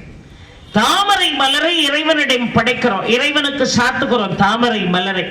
மறுநாள் பாத்தீங்கன்னா உள்ளுக்குள்ள இருக்கக்கூடிய அந்த இதழ்கள் எல்லாம் நல்லா ஃப்ரெஷ்ஷா இருக்கும், ஆனா வெளியே இருக்கிறது பூரா காய்வா இருக்கும். கவலையே பட வேண்டாம், அதை எடுத்து பழையபடி தண்ணீர்ல நினைச்சு நீங்க 3 நாட்கள் தாராளமாக என்ன செய்யலாம், அதே தாமரையை வைத்து வழிபாடு செய்யலாம். வில்வத்தை 7 நாட்கள் வழிபாடு செய்யலாம். துளசியை அதை போல தண்ணியை நினைச்சு 3 நாட்கள் வழிபாடு செய்யலாம். சில பத்திரம் தாங்கும், சில பத்திரம் தாங்காது, வாடி வதங்கி போயிடும். ஆனா இந்த அருகம்புல் காய்ந்து போனாலும் அதற்குரிய சக்தி என்பது சாதாரணமான சக்தி என்பதே அல்ல. இந்த உடம்புல ரொம்ப பிரதானமான விஷயம் என்னது, எத்தனையோ உறுப்புகள் இருக்கு இந்த உடம்புல. ஆனா இந்த உறுப்புகள் எல்லாம் ஒழுங்கா செயல்படணும்னா என்ன வேணும், நல்ல ரத்த ஓட்டம் இருக்கணும், சுத்தமான ரத்தம் உடம்புல இருக்கணும். அசுத்தமான ரத்தம் உடம்புல இருந்து பிரயோஜனம் இல்லை, சுத்தமான ரத்தம் இருக்கணும். அந்த சுத்தமான ரத்தம் அந்த உடம்புல இருக்கணும்னா அருகம்புல்ல விநாயகர் கோயில்ல கொடுத்த உடனே வாங்கி, நான் சில பேரை பார்த்திருக்கேன், அப்படியே கோயில் கதவுலயே வச்சுட்டு வீட்டுக்கு போயிடுவாங்க. அந்த அருகம்புல்ல கொண்டு போய் என்ன செய்யணும், இவ்வளவு தானே அருகம்புல் கொடுக்குறாரு சிவாச்சாரியார், வாங்கி வாயில போட்டு சவைச்சு தாராளமா தண்ணி குடிக்கலாம், ஒன்றும் தப்பே இல்லை. இந்த உடம்புல உள்ள விஷங்களை எல்லாம் நீக்கக்கூடிய ஆற்றல் என்பது அருகு கொண்டு. வில்வம் கொடுத்தாங்களே, எதுக்கு வாங்கி அப்படியே கோயில் கதவுல வச்சுட்டு போறதுக்கா வில்வம் கொடுத்தாங்க? வாங்கி சாப்பிடணும். வில்வம் சாப்பிட்டா உடம்புல உள்ள விஷம் பூரா இறங்கி போகும். துளசி சாப்பிட்டா உடம்புல உள்ள சீதளம் பூரா இருக்கிற இடம் தெரியாம போகும். ஆக வழிபாடு செய்ய சொல்லி தந்த நம்முடைய முன்னோர்கள், நம்முடைய ஆகமங்கள், நம்முடைய மெஞ்ஞானங்கள் இந்த உடல் கூரோடு சேர்த்து வழிபாட்டை சொல்லி கொடுத்திருக்கிறார்கள் என்று பார்க்கிறோம். எப்பொழுதுமே சிவன் என்பவன் யாரு, அவன் அபிஷேக பிரியன். விஷ்ணு என்பவன் யாரு, அவன் அலங்கார பிரியன். எப்பொழுதுமே அவன் அலங்காரம், இவன் எப்பொழுதுமே அபிஷேகம். இந்த அபிஷேகத்துக்கும் அலங்காரத்துக்கும் உரிய அந்த 2 பத்திரங்கள், ஒன்று துளசி, இன்னொன்று வில்வம். 2க்கும் மருத்துவ குணம் ரொம்ப அதிகம். அதை போல அருகம்புல்லினுடைய மகத்துவத்தை நம்ம வாயால வார்த்தைகளால சொல்லி முடிக்க முடியாது. சில பேர் நினைக்கலாமா, அருகே கிடைக்கல, இப்ப நான் என்ன பண்ணலாம் அப்படின்னா, விநாயக பெருமான் ரொம்ப அழகாக சொல்கிறார், அருகால் பூர்த்தி செய்ய முடியாத என்னுடைய வழிபாட்டை அருக கொண்டு நீ வழிபாடு செய்தாதான் எனக்கு திருப்தி. ஒருவேளை உனக்கு அருகு கிடைக்கலன்னு சொன்னா நீ வன்னி இலைகளையும் மந்தார மலர்களையும் கொண்டு என்னை வழிபாடு செய்யலாம். வன்னி இலைக்கு அவ்வளவு பெரிய சக்தி இருக்கு. இப்ப சனீஸ்வரனுக்கு மிகவும் பிடித்த ஒரு இலை எது தெரியுமா? சனீஸ்வரனுக்கு மிகவும் பிடித்த ஒரு இலை வன்னி இலை. அந்த வன்னி இலை கொண்டு விநாயக பெருமானுக்கு நீங்கள் சனிக்கிழமை தோறும் அர்ச்சனை செய்தீர்கள் என்று சொன்னால் சனியினுடைய கொடுமையிலிருந்து சத்தியமாக விடுபடலாம். அது 7 சனியா இருக்கலாம், அது கண்டச்சனையா இருக்கலாம், அது பாதச்சனையா இருக்கலாம், அது அர்த்தாஷ்டமா இருக்கலாம், அது அட்டமத்து சனியா இருக்கலாம். சனி அவன் பாட்டுக்கு சுழற்சியில வந்துகிட்டு தான் இருப்பான். நாம பாட்டுக்கு வன்னி இலை கொண்டு விநாயக பெருமானை அர்ச்சித்து கொண்டே இருக்கணும். நம்ம கவலையே படாம இருக்கலாம். சனியெல்லாம் ஜாதகத்துல வரப்போறான், ஐயோ அட்டமம் வரப்போகுது, ஐயோ 7 வரப்போகுது, ஐயோ கண்டம் வரப்போகுது. ஒழுக்கமா இருக்கிறவன் அதை நினைச்சு கவலையே பட மாட்டான். யாரிடம் ஒழுக்கம் இல்லையோ, யார்கிட்ட நீதி இல்லையோ, யார்கிட்ட நெறிமுறைகள் இல்லையோ, யார் நேர்த்தியானவன் இல்லையோ அவன் மட்டும்தான் சனீஸ்வரனுக்கு பயப்படணுமே தவிர, மனசாட்சிக்கு விரோதமா இந்த உலகத்துல நடக்கலன்னா சனியை பார்த்து how are you அப்படின்னு நம்ம கேட்கலாம். அந்த அளவுக்கு ஒரு தூரத்துல தான் நின்று நம்மளை பார்ப்பார். ஏன்னா அவன் மிகச்சிறந்த நீதிமான். நீதியிலிருந்து தவறுனா மட்டும்தான் உங்களை இறுக்கி பிடிச்சு உங்களை படாத பாடுபடுத்துவாரே தவிர, நீதியோடு நீங்கள் வாழ்ந்தீர்கள் என்று சொன்னால் சனியை நினைத்து நீங்கள் கவலைப்பட வேண்டியதே அல்ல. அந்த சனி பகவானுக்கு மிகவும் பிடித்தது வன்னி இலை. அது எப்படி தொடங்குச்சு, அந்த விருட்சம் எப்படி தொடங்குச்சு, அந்த மந்தார மரம் விருட்சத்தினுடைய மூலம் என்ன அப்படின்னு கேட்டீங்கன்னா, காலம் முழுவதும் கொள்ளையடித்த ஒரு வேடன் முனிவர்களுடைய ஆலோசனையின்படி விநாயக பெருமானுடைய மந்திரத்தை ஓம் கம் கணபதைய நமக, பெரிய மந்திரம்லாம் நீங்க சொல்ல வேண்டாம், ஓம் கம் கணபதைய, அது பயங்கர சக்தி வாய்ந்த மந்திரம். ஓம் கம் கணபதையே நமன்னு தன்னுடைய கொள்ளையடிக்கிற சிந்தனைகளை எல்லாம் மாற்றி, வழிபோக்கர்களை கொடுமைப்படுத்தக்கூடிய சிந்தனைகளை எல்லாம் மாற்றி, கையில ஒரு சின்ன விருட்சம் கொடுத்தாங்க. அந்த விருட்சத்தை நட்டி வச்சு, அது சின்ன குச்சி தான், விருட்சம் கூட இல்லை, அது பச்சையா கூட இல்லை, அது பச்சையாவும் காஞ்ச மாதிரி இருந்த ஒரு குச்சை கொடுத்து, இது விருட்சமாகின்ற வரைக்கும் நீ ஓம் கம் கணபதையே சொல்லிக்கிட்டே இருந்து முனிவர்கள் கொடுத்துட்டு போனாங்க. இவ்வளவு காண இருந்த அந்த மரக்கிளைய தரையில நட்டி வச்சு 3 காலம் அதுக்கு நீர் ஊற்றி ஓம் கம் கணபதையே நமக நமகன்னு இடைவிடாமல் 1 நாள் 2 நாட்கள் அல்ல 12 ஆண்டுகள் தொடர்ந்து அந்த மந்திரத்தை சொல்லி அது மிகப்பெரிய விருட்சமாக வளர்ந்து நின்றது. விநாயக பெருமான் காட்சி கொடுத்து நீ இதுவரைக்கும் செஞ்ச பாவங்கள் எல்லாம் உன்னை விட்டு நீங்கி விட்டது என்று சொல்லி தன் கையில் நீரை எடுத்து அந்த வேடனுடைய முகத்தில் ஓங்கி அடித்த போது அவனுடைய நெற்றியிலிருந்து ஒரு தும்பிக்கை முளைத்தது. 12 ஆண்டுகள் தவறாமல் விநாயகனுடைய நாமத்தை சொன்னான் பாருங்கள். அவனுடைய நெற்றியிலிருந்து ஒரு தும்பிக்கை முளைத்தது. அவர் பெயர் தான் புருசுண்டி முனிவர்னு பேரு. அவரை பார்த்த உடனே விநாயகனுடைய சாயல். அந்த புருசுண்டி முனிவர் அதற்கு பிறகு விநாயகனுடைய நாமத்தை இடையராது சொல்லிக்கொண்டே இருக்கிறார். இதற்கிடையில ஒரு தம்பதி, அந்த தம்பதி பெண்ணின் பேரு சமி, ஆணின் பேரு மந்தாரன். 2 பேரும் கணவனும் மனைவியும். இந்த கணவனும் மனைவியுமாக வீதி வழியாக நடந்து வருகிறார்கள். எதிர்த்தாப்புல இந்த புருசுண்டி முனிவர் வருகிறார்.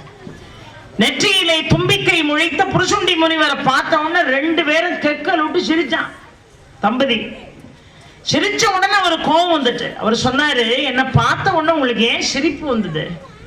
என்ன பார்த்த உடனே உங்களுக்கு யார் ஞாபகம் வந்திருக்கணும்? விநாயக பெருமானுடைய ஞாபகம் அல்லவா வந்திருக்கணும்.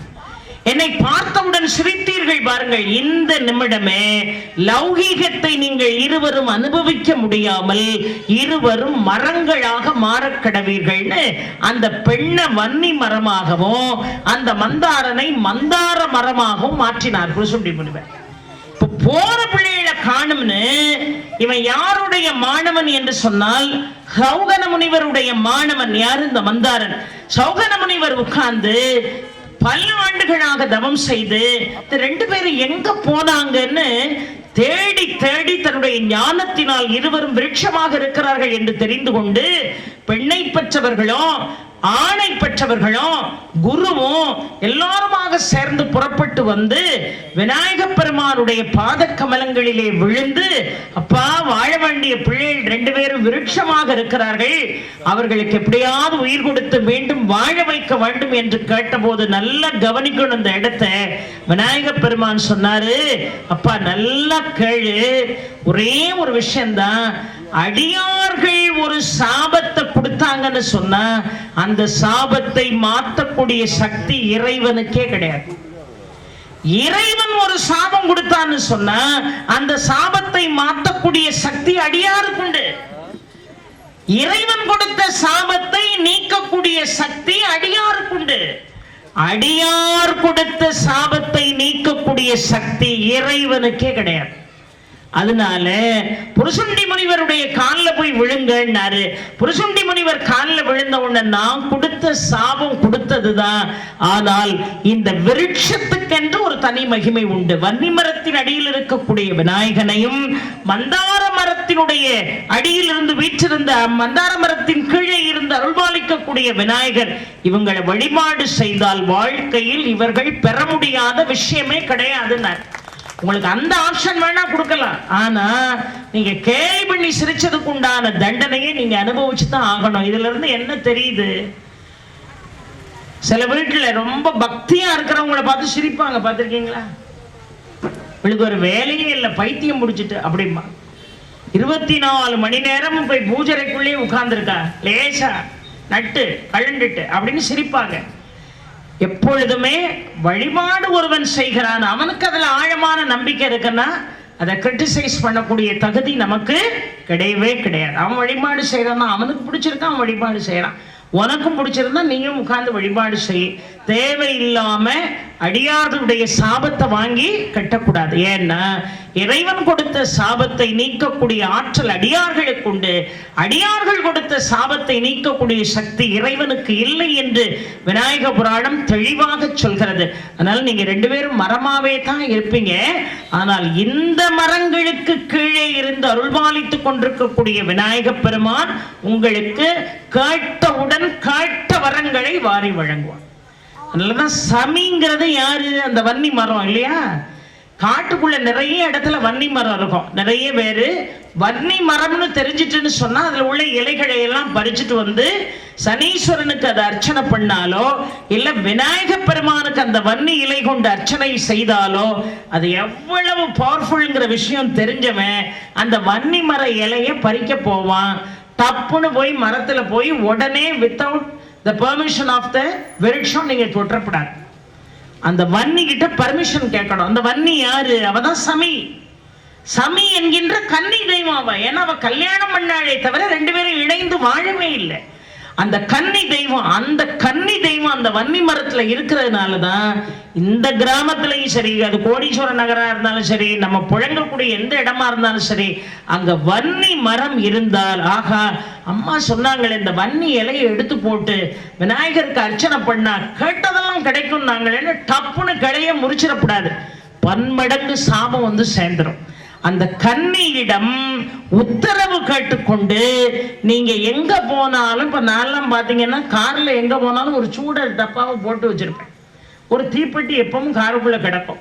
எங்கேயோ ஒரு வன்னி மரத்தை பார்க்கணும்னு வைங்க, அந்த வன்னி மரத்தை ஒரு 7 முறை சுற்றி வந்து அந்த சூடத்தை ஏற்றி அந்த கன்னி தெய்வத்தை வழிபட்டு, அம்மா கொஞ்சம் போல இலையை பறிச்சுக்கிறம்மா, வீட்டில் ஒருத்தங்க உடம்பு சரியில்லாம இருக்காங்க, அந்த உடம்புக்கு சரியில்லாதவர்களுக்கு நீங்க விநாயகப் பெருமானுடைய ஆலயத்துல வன்னி இலை கொண்டு நீங்கள் அவர்கள் பேருக்கு அர்ச்சனை செய்தால் எவ்வளவு ஆளு படுத்த படுக்கையா இருந்தாலும் எந்திரிச்சு உட்காரும்.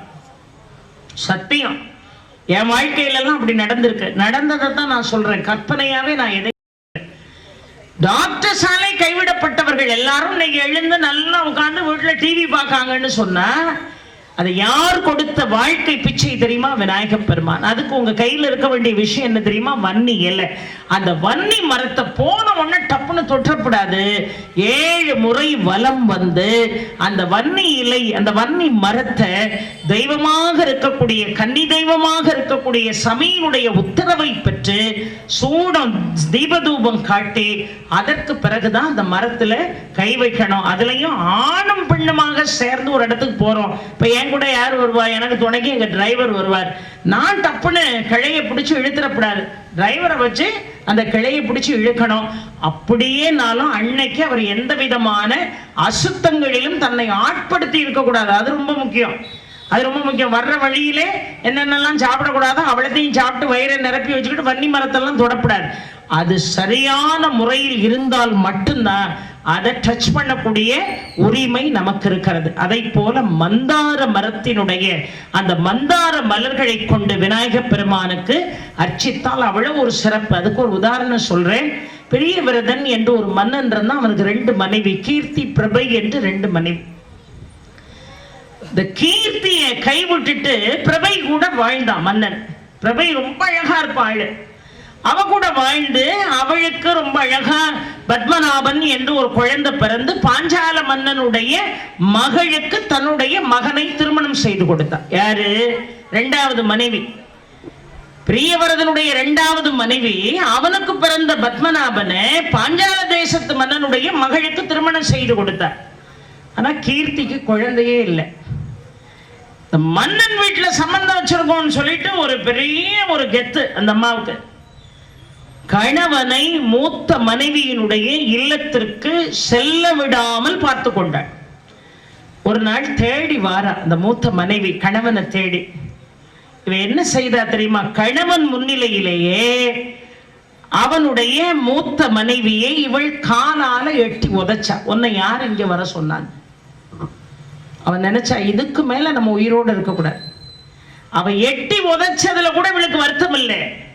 ஆனா ஏன் கண்ணு முன்னாடியே என் மனைவி எட்டி உதைக்கிறியா நீன்னு ஒரு வார்த்தை கூட கேட்கலையே. இத்தனை நாள் நம்ம வாழ்ந்து என்ன செஞ்சோம்? இனிமே நம்ம வாழக்கூடாது அப்படின்னு உயிரை விட்டுறணும்னு வீதி வழியா அழுது கொண்டே வருகிறாள்.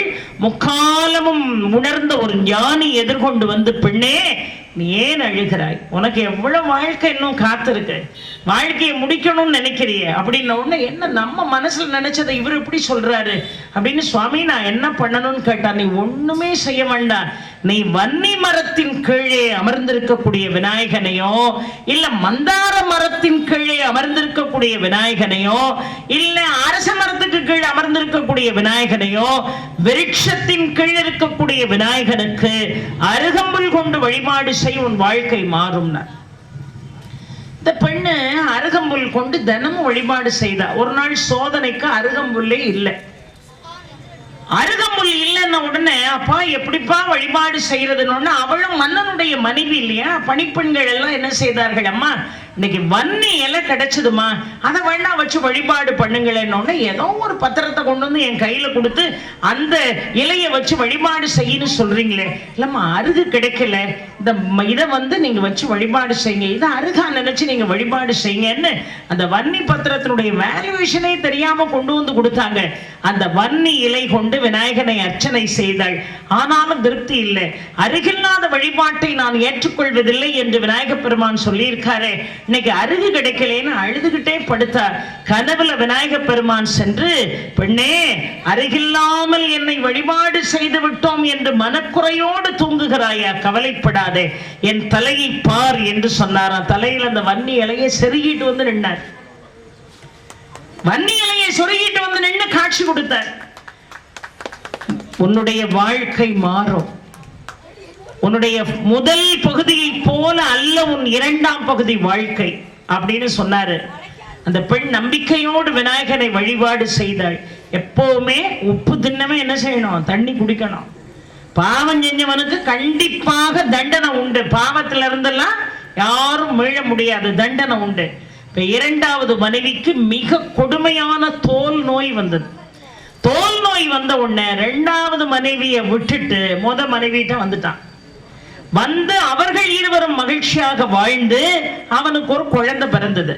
ஆனா இதை யார் சொன்னா தெரியுமா? வன்னி இலையை தன்னுடைய தலையிலே செருகி கொண்டு வந்த விநாயகர் சொன்னாரு, கணவனோடு நீ கூடி வாழ்ந்து குழந்தை இல்லைன்னு கவலைப்படாத, உனக்கு ஒரு ஆண் குழந்தை பிறக்கும். அந்த ஆண் குழந்தைக்கு ஹிப்ப பிரசாதன்னு பெயர் வையே. அந்த குழந்தைக்கு 3 வயசு ஆகும்போது உன்னுடைய கணவனுடைய இரண்டாவது மனைவி பொறாம தரைக்கு ஏறி அந்த குழந்தைக்கு விஷம் வச்சு கொன்றுவா. அந்த குழந்தை செத்தே போகும். அந்த குழந்தைக்கு உயிர் கிடைக்கணும்னு நினைச்சினா கிருதம முனிவருடைய ஆசிரமத்துக்கு அந்த குழந்தையை தூக்கிட்டு போ, உயிர் கிடைச்சிரும்னு சொல்லிட்டு இறைவன் மறைந்து போனா. இப்போ குழந்தை பிறந்தது, 3 வயசு ஆச்சு. அதே போல கணவனுடைய இரண்டாவது மனைவி பிரபை இப்ப விஷம் கொடுத்து அந்த குழந்தை செத்து போச்சு. அழுதுகிட்டே தூக்கிட்டு ஓடுனா. அப்பதான் ஞாபகம் வந்தது, ஆகா விநாயகன் கனவுல வந்து நமக்கு இப்படி ஒரு வாக்கு கொடுத்திருக்காரு, கிருதம முனிவருடைய ஆசிரமத்துக்கு குழந்தையை தூக்கிட்டு போகணும்னு. அங்க தூக்கிட்டு போய், ஐயா நீங்க தான் காப்பாத்தணும்னா. அவர் கேட்டார், நான் தான் அந்த குழந்தையை காப்பாத்தணும்னு நீ எப்படி நினைச்சு ஏன் ஆசிரமத்தை தேடி வந்த? இது இன்னைக்கு நேத்து நடந்த சம்பவம் அல்ல. எத்தனையோ ஆண்டுகளுக்கு முன்னதாக விநாயகனே என் கனவில் வந்து சொன்ன செய்தி. நீங்க தான் இந்த குழந்தையை காப்பாற்ற முடியும்னு சொன்ன உடனே, இந்த குழந்தையை காப்பாத்துற சக்தி என் கையில இல்ல, இந்த குழந்தையை காப்பாத்துற சக்தி உன் கையில தான் இருக்குன்னார். வெண்ணைய கையில வச்சுட்டு ஏன் தாயி நெய்க்கு அலைகிறன்னார். இந்த குழந்தையை காப்பாத்துற சக்தி எங்கிட்ட இருக்கா? என்ன சக்தி அப்படின்னு அந்த அம்மா கேட்டா. பல ஆண்டுகளாக வன்னி இலை கொண்டு விநாயக பெருமானை நீ அர்ச்சித்தாய் பாரு, அந்த புண்ணியத்தை எல்லாம் தத்தம் செய்து இந்த குழந்தையினுடைய வாயில் அந்த தண்ணியை ஊத்து, குழந்தைக்கு உயிர் கிடைச்சோம்னாரு. நான் செய்த அத்தனை வன்னியை கொண்டு நான் செய்த வழிபாட்டு பலன்கள் அத்தனையும் உனக்கு நான் தத்தம் செய்து கொடுத்தேன் என்று கையில தண்ணியை ஊத்தி குழந்தை வாயில ஊத்தினோன்னு உயிர் வந்துச்சு. வன்னிக்கு அவ்வளவு பெரிய சக்தி இருக்கு. வன்னி என்றால் என்ன பொருள் தெரியுமா? 5 அக்னி என்று பொருள். இந்த 5 அக்னியை வளர்த்து அதற்கு நடுவில் இருந்து முனிவர்கள், யோகிகள், ஞானிகள் எல்லாம் தவம் செய்வார்கள். நீங்களும் நானும் செய்ய முடியுமா? முடியாது. ஆக 5 அக்னிக்குள் நின்று கொண்டு செய்த தவத்தினுடைய பலனை உங்களை போன்ற என்னை போன்ற சாமானியர்கள் பெற வேண்டும் என்று சொன்னால் நீங்க செய்ய வேண்டிய ஒரே காரியம் வன்னி வன்னி வன்னி வன்னின்னு நினைச்சாலே போதும். வன்னி இலையை போட்டு விநாயகர் பெருமானை அர்ச்சித்ததற்கு அது சமம். எங்கேயாவது வன்னி இலை கிடைச்சிட்டுனா கொண்டு வந்து கோடீஸ்வர விநாயகருக்கு போட்டு நீங்க எல்லாம் ஒட்டுமொத்தமா எல்லாரும் பேருக்கும் அர்ச்சனை பண்ணி வழிபாடு செய்யுங்க.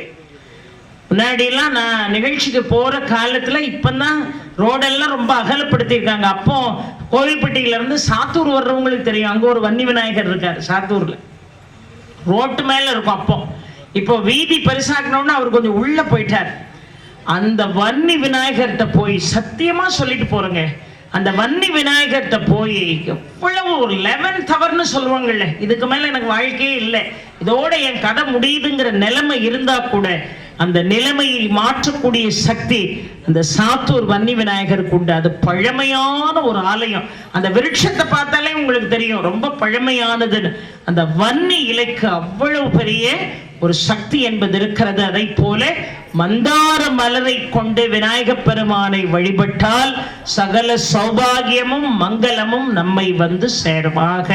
விநாயகப் பெருமானை வழிபாடு செய்ய வருகின்ற பொழுது கண்டிப்பாக சென்னியில குட்டணும், கண்டிப்பாக தோப்பு கர்ணம் போடணும், கண்டிப்பாக அருகு கொண்டு வழிபாடு செய்யணும். வன்னி பத்திரம் கிடைத்தால் சமி என்கின்ற கன்னி தெய்வத்திற்கு வழிபாடு செய்த பிறகு வன்னி இலை கொண்டு விநாயகனுக்கு அர்ச்சித்தால் சனியினுடைய கொடுமையிலிருந்து நாம் முழுமையாக என்ன செய்யலாம், விடுபடலாம். விநாயகர் வழிபாடுங்கிறது சின்ன சின்ன வழிபாடு. இப்ப நான் ஒரு விஷயம் சொல்லிட்டு போறேன், இதெல்லாம் நீங்க செஞ்சு பாருங்க, கண்டிப்பா உங்க வாழ்க்கையில சுபிட்சம் என்பது உண்டு. ஒரு புதன்கிழமையை நீங்க தேர்ந்தெடுக்கணும். எல்லா அரச மரம் ஆலமரத்துக்கு கீழே விநாயகர் இருப்பார். இந்த அரச மரத்துக்கு கீழே இருக்கக்கூடிய விநாயகனை வழிபாடு செய்தால் சகலமும் சித்திக்கும். இந்த அரச இலையை எடுத்து நீங்கள் ஆழ்ந்து கூர்மையாக பார்த்தால் அதில் விநாயகனுடைய ரூபம் தெரியும். உலகத்துல எந்த மரத்தாலையும் கொடுக்க முடியாத ஆக்சிஜனை கொடுக்கக்கூடிய மரம் அரச மரம். அரச மரம் ரொம்ப விசேஷமான மரம். எத்தனை யாகங்கள் நீங்க எவ்வளவு கோடி பொருட்செலவுல நடத்தினாலும் எல்லா சமீதிகளும் இருந்து அரச சமீதி இல்லைன்னா யாகம் இல்லை. அரச சமீதி கண்டிப்பா இருக்கணும். அரச குச்சி இல்லாம யாகமே கிடையாது. அதுக்கப்புறம் மாங்குச்சி அந்த குச்சி இந்த குச்சிலாம் அதுக்கப்புறம் தான். ஆக்சிஜனை காய்ந்த பிறகும் வெளிப்படுத்தக்கூடிய ஆற்றல் அரச குச்சிகளுக்கு உண்டு. அதான் அங்க இருக்கக்கூடிய விசேஷம். காஞ்ச பிறகு அதுக்கு உயிர் உண்டா? காஞ்ச பிறகு அது ஆக்சிஜனை வெளிவிடக்கூடிய ஆற்றல் அந்த அரச மரத்துக்கு உண்டு. அதனாலதான் அந்த காலத்துல பெரிய அரச மரத்தை வளர்த்து அதுக்கு கீழே ஒரு விநாயகரையும் வச்சு விநாயகரை வழிபட்ட மாதிரியே ஆச்சு, அரச மரத்தை சுத்தின மாதிரி ஆச்சு. அரச மரத்தை சுத்தி விநாயகரை வழிபாடு செய்தா குழந்தை இல்லாதவர்களுக்கு குழந்தை கிடைக்கும். எப்படி? அந்த அரச காற்றை நீங்க சுவாசிக்க சுவாசிக்க கர்ப்பப்பையில் இருக்கக்கூடிய கிருமிகளை பூரா அழிக்கக்கூடிய ஆற்றல் அந்த அரச காற்றுக்கு உண்டு. அதனாலதான் விநாயகரையும் வழிபாடு செய்யணும், அரச மரத்தையும் சுத்தி வரணும், குழந்தை பாக்கியம் நமக்கு கிடைச்சிடும். எப்பொழுதுமே பெரிய இலைகளா இருக்குன்னு வைங்க, அது ஆக்சிஜனை நிறைய வெளிவிடும். இருக்கிறதுலே சின்ன இலையா இருந்ததுன்னு வைங்க, அது ஆக்சிஜன் கொஞ்சமா தான் வெளியிடும். இப்போ உதாரணத்துக்கு புளிய மரம், கிராமத்துல எல்லாம் பெரிய புளிய மரம் இருக்கும். அந்த புளிய மரத்துக்கு கீழே உட்கார்ந்து நல்ல கதை பேசுவோம், நல்ல குழு குழு குழுன்னு இருக்கும், நல்லா கதை பேசுவோம். ஆனா ராத்திரில புளிய மரத்துக்கு கீழே வந்து படுக்கப்படாது.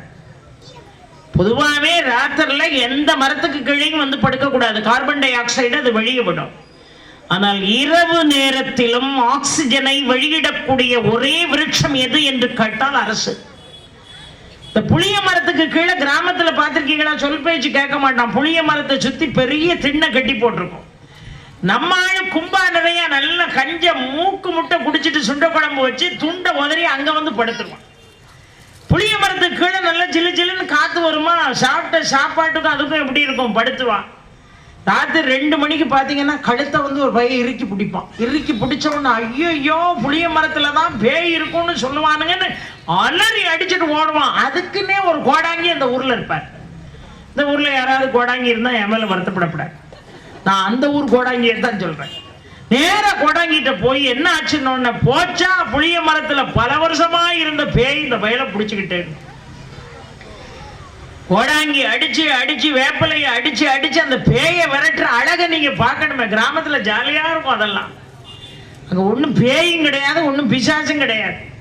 அதுல ஊர்ல 4 பொம்பளைகள் கிடப்பாளுங்க பாருங்க. அதுக்குன்னே பைப்புல தண்ணி எடுக்க வர்றவ சொல்லுவாங்க, யார் தெரியுமில்ல அவனுக்கு பிடிச்சிருக்கிறவ போன மாசத்துக்கு முந்தின மாசம் இந்த புளிய மரத்துல ஒரு பையன் தூக்கு போட்டு செத்தான அவனா தான் இருக்கணும். இவங்களா கதையை சும்மா இழந்து விடுறது. ஆனா உண்மை அது இல்லை. சின்ன இலைகள் கொண்ட மரம் ஆக்சிஜனை வெளியிடாது. அப்ப ஆக்சிஜன் இன்டேக் கிடைக்கலன்னு மூச்சு திணறும் இவனுக்கு. ஏற்கனவே மூக்கு முட்டை ராத்திரி சாப்பிடக்கூடாது. வயிற்றுல காவாசி இடம் இருக்கணும். அரைவாசி தான் சாப்பிடலாம், அரைவாசி காத்து இருக்கணும், அரைவாசி தண்ணி இருக்கணும். அதுதான் பேலன்ஸ் பண்ணும். அதுவும் 7 o'clockலாம் சாப்பிடணும். எங்களை மாதிரி ஆட்களுக்கெல்லாம் ஆரோக்கியம் கெட்டு போனதுக்கு என்ன காரணம்? பேசி முடிச்சுட்டு 10:30 மணி 11 மணிக்கு சாப்பிட்றது எப்படி ஜீரணமாகும்? வீட்டில் இருக்கிறவங்க எல்லாம் ஒரு 8க்குள்ளேயாவது என்ன செஞ்சிடணும், சாப்பிடணும். நல்ல ஜீரணமாகும். தூங்க போற நேரம் ஒரு மாதிரி பசிக்கிற மாதிரி இருந்தா ஒரு சின்ன பழமா வாங்கி சாப்பிடணும். இவ்வளவு நீட்ட பழத்தை தேடி பிடிச்சி பிச்சு போடக்கூடாது. ஒரு சின்ன பழமா ஒண்ணு சாப்பிட்டுட்டு ஒரு அரை டம்ளர் வெது வெதுப்பா கொஞ்சம் பாலை குடிச்சிட்டு கொஞ்ச நேரம் நடந்துட்டு ஏதாவது புக்ஸை படிச்சுட்டு அதுக்கப்புறம் போய் என்ன செய்யணும், பழம் சாப்பிட்ட உடனே படுத்துடக்கூடாது. அப்படி படுத்துட்டோம்னு வைங்க, சில பேர் ஒரேடியா படுத்துருவான். அதுக்காக சொல்றேன். அதனால பழத்தை சாப்பிட்டா கொஞ்சம் என்ன செய்யணும், கேப் கொடுக்கணும். கேப் கொடுத்துட்டு அந்த பாலை குடிச்சிட்டு ஏதாவது பேசிக்கிட்டு இருக்கலாம், இல்லாட்டா ஏதாவது கொஞ்சம் நேரம் ஏதாவது ஒரு புக்ஸ் படிக்கலாம், இல்லாட்டா ஏதாவது டிவி பார்க்கலாம். ஆனா கம்பல்சரியா தூங்க போற டைம் 9:30னா உங்க செல்போனை நீங்க 8:30 மணிக்கெல்லாம் ஆஃப் பண்ணிடணும். 8:30 மணிக்கெல்லாம் செல்போன் பார்க்குற வேலையே விட்டுறணும். நிறைய பேர் இப்ப சின்ன பிள்ளைகளே நிறைய பிள்ளைகள் கண்ணாடி போட்டுருக்கு. நம்மெல்லாம் 50 வயசுல கண்ணாடி போட்டோம். இப்போ 5 வயசுலயே கண்ணாடியை போட்டுக்கிட்டு அப்பவும் அந்த ஐபேடை தான் பார்க்கலாம். அதுல அவ்வளவு ஒரு ஆர்வம் இருக்கு இப்போ உள்ள பிள்ளைங்களுக்கு. இந்த வாழ்க்கையில ராத்திரில மட்டும் கொஞ்சமா சாப்பிடணும். அதனாலதான் அந்த காலத்துல சொல்லி கொடுத்தாங்க, காலையில அரசனை போல சாப்பிடணும், மத்தியானம் குடியானவனை போல சாப்பிடணும், ராத்திரில யாசகனை போல சாப்பிடணும். ஏன்னா யாசகனுக்கெல்லாம் கொஞ்சமா தான் என்ன செய்யும், சாப்பாடு கிடைக்கும் இல்லையா? யாசகனை போல சாப்பிடணும். நம்ம வயிறு ஃபுல்லா இல்லாம படுக்கணுமே தவிர ஃபுல்லா சாப்பிட்டுட்டு நேரா புளிய மரத்துக்கு கீழே வந்து படுத்து ஆக்சிஜன் இன்டேக் இல்லாம கழுத்தை பிடிச்சி யாரோ மூச்சு திணறி நெரிக்கிற மாதிரி இருந்தோன்னு பேய் பிசாசுன்னு அலறி ஓடி கோடாங்கிக்கு ஒரு 5000 ரூபாய் செலவழிச்சு இதெல்லாம் தேவையா நமக்கு? எப்பொழுதுமே அரச மரம் மிகப்பெரிய இலை, ஆக்சிஜன் அளவுக்கு அதிகமாக விடும். அந்த அரச மரத்துக்கு ஒண்ணு சொல்ற, புதன்கிழமை அது எந்த நேரமா கூட இருக்கலாம். அது ராகாலமா இருக்கலாம், அது யமகண்டமா இருக்கலாம், அது நல்ல நேரமா இருக்கலாம். நேரமே பார்க்க வேண்டாம். நேரா உங்க ஊர்ல இருக்கக்கூடிய ஒரு அரச மரத்துக்கிட்ட நீங்க வாங்க. அரச மரத்தை நீங்க தேவையில்லாம தொடக்கூடாது. நல்ல காதுல வாங்கணும். அரச மரத்தை தேவையில்லாம தொடக்கூடாது. 7 முறை வலம் வரணும். இப்ப விநாயக பெருமானை ஒரு முறை தான் வலம் வரணும். 2-3 தடவைலாம் விநாயகரை சுத்தக்கூடாது. ஒரு முறை தான் விநாயகரை வலம் வரணும். சிவனை 3 முறை வலம் வரணும். ஏதாவது ஜீவ சமாதிகள் இருக்குமே ஆனால் 4 முறை வலம் வரணும். அப்படி ஒரு கணக்கு இருக்கு. அது மாதிரி அரச மரத்தை 7 முறை என்ன செய்யணும், சுத்தணும் அந்த புதன்கிழமையில. இன்னொன்னு நல்லா கேட்டுக்கோங்க, நான் சொல்லக்கூடிய இந்த விஷயம் இரவு நேரத்தில் அல்ல. 6 மணிக்கு மேல கிடையாது. 6 மணிக்கு மேல 2 விஷயம் செய்யக்கூடாது. விருட்சங்களுக்கு பூஜை பண்ணக்கூடாது. 6 மணிக்கு மேல விருட்சங்களை நாம கையால தொடக்கூடாது. புற்றுள்ள ஏதாவது கோயிலுக்கு நம்ம போவோம். நிறைய பேர்கிட்ட நான் தனியா கூப்பிட்டு இதே வேலை, நான் சாமி கும்பிட போயிட்டு ஒவ்வொருத்தரையா கூப்பிட்டு இதை சொல்றதே என் வேலையா போச்சு. அதுக்கு ஒரு தனி சம்பளம் நீங்க போட்டு கொடுக்கணும். இப்படி எல்லாம் ஒரு பொதுப்படி செய்யறதுக்கு தனியா ஒரு கவரை போட்டு அம்மா இதை வச்சுக்கோங்க பொதுப்படிக்காகன்னு கொடுக்கணும். அந்த புற்றுள்ள மாரியம்மன் கோயில்ல இந்த செவ்வாய்க்கிழமை ஆடி மாசம் ஃபுல்லா நின்று நான் ஒவ்வொருத்தரையா கூப்பிட்டு சொல்லுவேன். அந்த ஆடி மாசத்துல அந்த செவ்வாய் வெள்ளியில நிச்சயமா மாரியம்மன் கோயில்ல பின்னாடி புற்று இருக்கும். அதுல மஞ்சள் தூள் கொண்டு வந்து போடுவோம் அம்பாளுக்கு. ஆனா காலையில நீங்க புற்று வழிபாடு செய்தால் புற்றை வலம் வரலாம். 6 மணிக்கு மேல கோயிலுக்கு போனீங்கன்னா புற்றை வலம் வரக்கூடாது, வணங்கிட்டு மட்டும்தான் வரணும். 6 மணிக்கு மேல புற்றை என்ன செய்யக்கூடாது, சுத்தக்கூடாது. நல்ல ஞாபகம் வச்சுக்கிடணும். இது அப்படியே பதிஞ்சு மனசோட வச்சுக்கிடணும். அதை போல இரவு நேரம் 6 மணிக்கு மேல அரச மரத்தை தொடவும் வேண்டாம், அரச மரத்தை சுத்தவும் வேண்டாம். பகல்ல நீங்க போங்க, போய் அந்த அரச மரத்தை மஞ்சள் கொண்டு வந்து நீங்க என்ன செய்யணும் அன்னைக்கு மட்டும். ஏன்னா நீங்க செய்ய போறது பரிகாரம். அந்த பரிகாரத்துக்கு அன்னைக்கு மட்டும் நீங்க சுவாமியை வேண்டிக்கிட்டேன்னா, அரசு தான் விநாயகன், விநாயகன் தான் அரசு, அரசினுடைய ரூபம் தான் விநாயகன். மஞ்சள் பொடி எடுத்து நல்லா குழைச்சிட்டு அந்த அரச மரத்துல நல்லா முதல்ல தடவிட்டு மஞ்சள் நிற மலர்கள் கொண்ட மாலையை அரச மரத்துக்கு சூடணும். ஆனா கண்டிப்பாக அந்த செண்டு பூ அல்ல. செண்டு பூன்னு ஒண்ணு வருதா, கீழே பச்சையா இருக்கும், அந்த காம்பு தடியா இருக்கும், அப்படி செண்டு பூ. உங்க பக்கம் என்ன சொல்லுவீங்க, செண்டுன்னு சொல்லுவீங்களா, கேந்தி பூன்னு சொல்லுவீங்களா? கேந்தி, கேந்தி தானே, அதை கேட்டாலே எனக்கு பெரிய கேந்தி. செண்டு பூ சரி, கேந்தி பூ சரி, அது எதுக்கு பயன்படுத்துவாங்கன்னு இங்க இருக்கக்கூடிய சிவாச்சாரியார்கள்ட்ட கேளுங்க. நிறைய கோயில்கள்ல அந்த தப்பை நாம செய்யறோம். சுவாமி மேல நிறைய வாங்கி நம்ம போட்டிருப்போம். எந்த ஒரு மலரும் ஒதுக்கக்கூடிய மலர் அல்ல. ஆனா சிலதுதான் சில விஷயங்களுக்கு உகந்தது.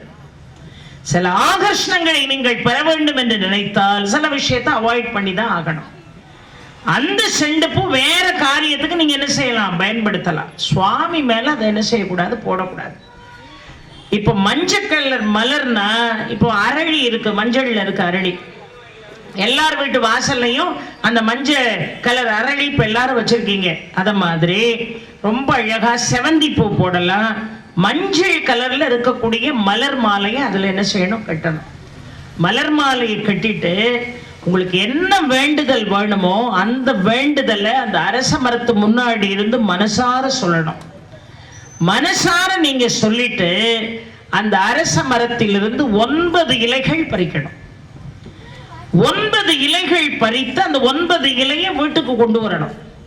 பக்கத்துல உள்ள ஆள்கிட்ட சேலன்னு என்ன மாதிரி மேடையில பேசுற மாதிரி பேசிக்கிட்டுலாம் அந்த காரியத்தை செய்யக்கூடாது. ரொம்ப சைலண்டா அந்த காரியத்தை செய்யணும். மஞ்சள் தடவணும், மஞ்சள் நிற மாலை அணிவிக்கணும். நேரம் என்ன செய்யணும், வசதி உள்ளவர்கள் ஒரு வஸ்திரம் கூட சாத்தலாம், ஒன்றும் தப்பு இல்லை. வசதி உள்ளவர்கள் வீட்டில இருந்து சூடத்தட்டெல்லாம் எடுத்துட்டு போய் சூடம் கூட காட்டலாம், ஒன்றும் தப்பு இல்லை. மரத்துக்கு கீழே 4 பத்தியை பொருத்தி வைக்கலாம், தப்பு இல்லை. நேரம் அங்கிருந்து ஒரு 9 அரச இலைகளை பறித்து கொண்டு வந்து நேராக வீட்டுக்கு வந்து அந்த 9 இலைகளையும் நல்லா சுத்தம் பண்ணிட்டு மஞ்சள் இருக்கு பாருங்க, அதை நல்லா குழைத்து அந்த மஞ்சளை அந்த அரச இலை மீது நன்றாக தடவி சந்தனமிட்டு குங்குமமிட்டு அரச இலையினுடைய நுனி பகுதி உங்களை பார்க்க இருக்கணும். காம்பு பகுதி உங்களை பார்த்து இருக்க கூடாது. நுனி பகுதி உங்களை பார்த்து இருக்கணும், காம்பு பகுதி சாமியை பார்த்து இருக்கணும். இப்ப கிழக்கு பார்த்து சாமி கும்பிடுறீங்கன்னா நீங்க கிழக்கு பார்த்து உட்கார்ந்து இருப்பீங்க, உங்களை பார்க்க நுனி இருக்கணும், சுவாமியை பார்க்க காம்பு இருக்கணும். வடக்கு பார்த்து உட்கார்ந்து இருக்கீங்கன்னா உங்களை பார்த்து தெற்கு பார்த்து நுனி இருக்கணும், வடக்குல என்ன இருக்கணும், காம்பு இருக்கணும். இன்னொன்னு உங்களுக்கு சொல்றேன், எல்லா திசையும் நோக்கி உட்கார்ந்து சாமி கும்பிடலாம். தீபம் மட்டும்தான் கிழக்கு நோக்கி, மேற்கு நோக்கி, வடக்கு நோக்கி தீபம் ஏற்றணும், தெற்கு நோக்கி தீபம் ஏற்றக்கூடாது. அதுவே கும்பலக்னக்காரனா இருந்தா தெற்கு நோக்கி கூட தீபம் ஏற்றலாம். ஏன்னா அவங்களுக்கு அதிதேவதை யமதர்மன், யமதர்மனுடைய திசை தான் தெற்கு. மற்றவங்க எல்லாம் வடக்கு, மேற்கு, கிழக்கு. இப்ப சாமி கும்பிட உட்காடுறீங்க, எங்க வீட்டுல எல்லாம் கிழக்கு பார்த்து தான் நான் உட்கார்ந்து சாமி கும்பிடுவேன். அப்போ படங்கள் பூரா எங்க பார்க்க இருக்கு, மேற்கு பார்த்து இருக்கு. நிறைய பேர் மேற்கு பார்த்து சாமியை வச்சிருக்கீங்களே, மேற்கு பார்த்து சாமியை வைக்கிறதுக்கு ஒரு பெரிய குடுப்பனை வேணும். அதுக்காக இன்னைக்கே போய் கிழக்கு பார்த்து இருக்கிறதெல்லாம் மாத்திராதீங்க. ஒரு கணக்கு சொல்றேன். மேற்கு யாருடைய திசை, லக்ஷ்மியினுடைய திசை. அது சில பேர் எனக்கு மேற்கு வாசல் பிடிக்காது, லக்ஷ்மியினுடைய வாசல். என்ன செய்யணும், மேற்கு பார்த்து வீடு அமைஞ்சதுன்னா வீட்டுல 5 மணிக்கெல்லாம் விளக்கு போட்டுறணும். அதான் ஒண்ணு. ஏன்னா கிழக்கு பார்த்த வாசல், சூரியன் வந்துடுவான், அவன் வர்றதுக்கு முன்னாடி நீங்க எழுந்து வாசல்ல தண்ணி தெளிச்சு கோலம் போட்டிருக்கணும். வடக்கு பார்த்து வாசல் ரொம்ப சுபிட்சமா இருக்கும், அதுல எந்த விதமான மாற்றமும் இல்லை. தெற்கு பார்த்து வாசல் இருக்கிறவன் எல்லாம் ரொம்ப கவனமா மனசை சுத்தமா வச்சுக்கிடணும். இல்லைன்னா அவன் அங்கிருந்து பார்த்துக்கிட்டே இருப்பான். இல்லை என்ன கொஞ்சம் நெஞ்சு அக்கிரமம் பண்றீங்க, என்ன நியாயம் பண்றீங்க, எவன் கணக்க உடனே சித்திரகுப்தனை கூப்பிட்டு எழுதுறான், அவன் கணக்குன்னு சொல்லிக்கிட்டே இருப்பான். இதான் அந்த வாசல்ல உள்ள கூடி சூட்சமம். இப்போ நீங்க நேர கிழக்கு பார்த்து உட்கார்ந்து சாமி படம் மேற்கு பார்த்து இருக்கு. அப்ப நுனி எங்க இருக்கணும்? நம்மளை பார்க்க இருக்கணும். காம்பு அங்க பார்க்க இருக்கணும். 9 இலைகள் கொண்டு வரணும். கண்டிப்பாக மஞ்சள் குழைத்து தடவணும். அது மேல சந்தனம் இடணும், குங்குமம் இடணும். அந்த 9 இலைகளையும் விநாயகர் இப்படி இருக்காருன்னா அந்த 9 இலைகளும் நுனி உங்களை நோக்கி காம்பை நோக்கி அதை வரிசைப்படுத்தணும். அது மேல சிட்டி விளக்கு 9 விளக்கு எடுக்கணும். மண் விளக்கு. 1000 தங்க விளக்கு வீட்டுல இருந்தாலும் சரிதான், வெள்ளி விளக்கு வீட்டுல இருந்தாலும் சரிதான். ஒரு மண் சிட்டிகை விளக்குக்கு ஈடு உலகத்துல எதுவுமே கிடையாது. அந்த மண் சிட்டிகை விளக்கு 9 விளக்கு வாங்கி பசு நெய் ஊத்தணும். நிறைய கோயில் வாசல்ல நெய்ங்கிற பேர்ல டால்டா எல்லாம் களை வியாபாரம் கொடி கட்டி பறக்கும். நான் போகும்போது சம்பந்தப்பட்ட ஆள்கிட்ட இது டால்டாவான்னு கேட்க மாட்டேன். என்னால வாயை வச்சுக்கிட்டு சும்மாவே இருக்க முடியாது. தாண்டி போகும்போது சொல்லுவேன், டால்டாவில் விளக்கேத்தனவனை கூட கடவுள் விட்டுருவானே தவிர அதுக்கு காரணகர்த்தாவா வியாபாரம் பண்றான் பாரு, அவனை கடவுள் விடவே மாட்டார்னு கூட இருக்கிறவன் சொல்லிக்கிட்டே போவான். அவன் காதல விடுற மாதிரி. அவன் நான் திரும்பி வரும்போது, அம்மா என்னத்தானே சொன்னீங்க அப்படிமா, நீ என்ன டால்டால விளக்கு வைக்கியா, இனிமே அந்த தப்பை செய்யாதம்ம, தயவு செய்து செய்யக்கூடாது. நெய் தீபம் வாங்கி ஒரு செலவை குறைச்சிக்கிட்டுறது. சில காரியங்களை நம்ம சாதிக்கணும்னா ஏதாவது ஒரு செலவை குறைச்சி தான் ஆகணும். எவ்வளவு மணிக்கணக்கில் உட்காந்து டிவி பார்க்குறோம், எவ்வளவு கரண்ட் போகும், கரண்ட் பில்லு வரை ஏற்றி வச்சிருக்காங்க. டிவி பார்க்கறத குறைச்சிருக்கோமா? நம்ம கிடையவே கிடையாது. ஆனால் நல்ல பசுனை வாங்கி அந்த சிட்டி விளக்கை நீங்க முதல்ல தண்ணியில ஊற போட்டு அதை எடுத்து அதுல சந்தனம் குங்குமம் இட்டு அந்த சிட்டி விளக்கு உங்களை பார்க்க இருக்கணும். எங்க நுனி இருக்கோ அந்த நுனியை நோக்கி தீபத்தினுடைய என்ட்ரன்ஸ் இருக்கணும். அப்படி வரிசை அந்த 9 இலைகளிலும் அந்த பசு நெய் கொண்டு தீபம் ஏற்றி நீங்க என்ன காரியத்தை நீங்க நினைச்சிருக்கீங்களோ அந்த காரியத்தை ஒரு பேப்பர் எடுத்து அந்த பேப்பர்லையும் 4 பகுதியிலையும் மஞ்சள் வச்சு புணுகு வாங்கி அந்த பேப்பர்ல 4 பக்கமும் நீங்க தடவி மறக்காம பிள்ளையார் சுழி போடணும். எப்படி அருகு ரொம்ப முக்கியமோ, வன்னி ரொம்ப முக்கியமோ, மந்தார மலர் ரொம்ப முக்கியமோ, தலையில கொட்டுறது எவ்வளவு முக்கியமோ, தோப்பு கர்ணம் போடுறது எவ்வளவு முக்கியமோ, அதை விட பன்மடங்கு முக்கியம் பிள்ளையார் சுழி போடுவது. பிள்ளையார் சுழி போட மறந்துடக்கூடாது. உகாரம் உகாரம் மகாரம் அகாரம். அதில் உகாரத்தினுடைய அம்சம் யாரு? விநாயக பெருமான். அதனாலதான் அந்த பிள்ளையார் சுழி ஊ போட்டு தான் எந்த ஒரு காரியத்தையும் நாம் என்ன செய்யணும். ரொம்ப அழகா அந்த பிள்ளையார் சுழிக்கு என்ன சக்தி இருக்கு? சீனக்கிழப செந்தாமரை பூ பாடுனா யாரு? அகவல் பாடுனா அவை. அந்த அகவல்ல கோடாவினை களைந்தேன், கோடாயுதத்தால் கொடுவினை களைந்தேன் ஒரு வார்த்தை வரும். நம்முடைய கோடாயுதத்தால், இறைவன் கையில் இருக்கக்கூடிய கோடாயுதத்தால் நம்முடைய கொடுவினை பூர்வ ஜென்ம கர்மாக்களை அழிக்கக்கூடிய ஆற்றல் எதற்கு உண்டு என்று கேட்டால் ஊ என்கின்ற உகாரத்திற்கு உண்டு. அதனாலதான் அதை போடாம எந்த காரியத்தையும் என்ன செய்யக்கூடாது. ஆக அந்த விநாயகனை மனசுல நீங்க நினைச்சு அந்த 9 அகல் தீபங்களை நீங்க ஏற்றி ஓம் கம் கணபதையே நமக, ஓம் கம் கணபதையே நமகன் அந்த மந்திரத்தை 108 முறை நீங்கள் சொல்லணும். சில பேரு அகவல் சொல்லலாம். பூஜை நேரத்தை எங்களுக்கு கூட்டிக்கிடலாமா, ஒன்றும் தப்பு இல்லை, எங்களால் 1 மணி நேரம் செலவிட முடியும்னு நினைச்சிங்கன்னா அகவல் சொல்லலாம். காரிய சித்தி மாலை சொல்லலாம். விநாயகருடைய கவசம் சொல்லலாம்.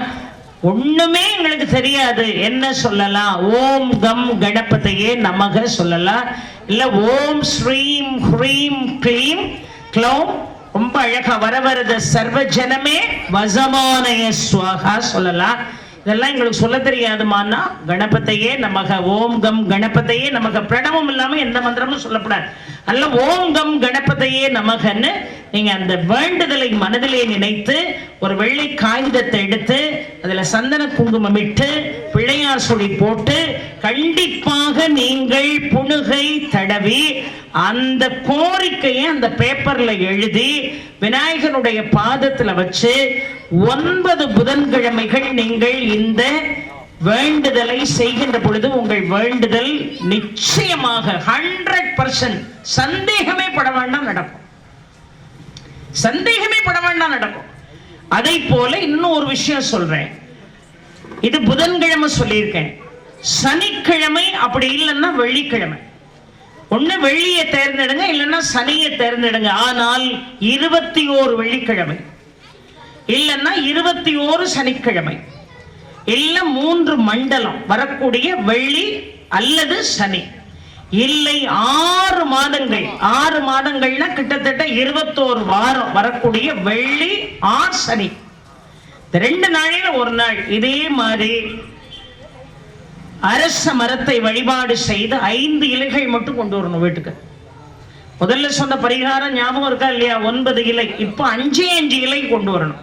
இந்த 5 இலை கொண்டு வந்து அதுல இத போலவே இலைய சுத்தம் பண்ணி நல்ல மஞ்சளை தடவிட்டு அதுல முடிஞ்சா ஸ்வஸ்திக் வரைய முடியும்னா வரைங்க.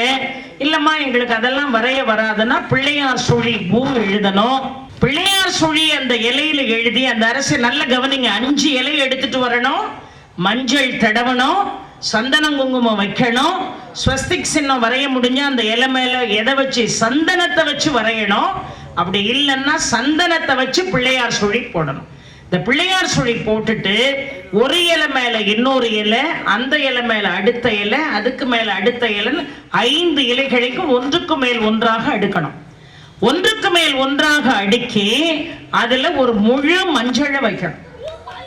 ஒரு முழு மஞ்சள் அது மேல வச்சு ஒரு 1 ரூபா நாணயத்தையும் அந்த இலை மேல வைக்கணும். வச்சுட்டு ஒரு சின்ன செம்பு பாத்திரம் அகலமா வாங்கி, செம்பு பாத்திரம் வெள்ளி இருந்தா கூட அதுல செய்யக்கூடாது, செம்பு பாத்திரம் வாங்கி அந்த செம்பு பாத்திரத்துல யூஸ் பண்ணாத பச்சரிசி, நம்ம பொங்கல்லாம் செஞ்சு சாப்பிட்டுட்டு அந்த இதுல இருந்து எடுக்கக்கூடாது, புதுசா யூஸ் பண்ணாத பச்சரிசியை வாங்கி அந்த பச்சரிசியை அந்த செம்பு பாத்திரத்துல நிரப்பி அந்த செம்பு பாத்திரத்துக்கு மேல இப்ப நான் சொன்ன பாருங்க, அந்த 5 இலை மேல ஒரு மஞ்சளும் ஒரு 1 ரூபா காகிதமும் வச்சிருக்கீங்கல்ல, அந்த காகிதத்தை மஞ்சள் கலர் நூல் கொண்டு அதை கட்டணும்.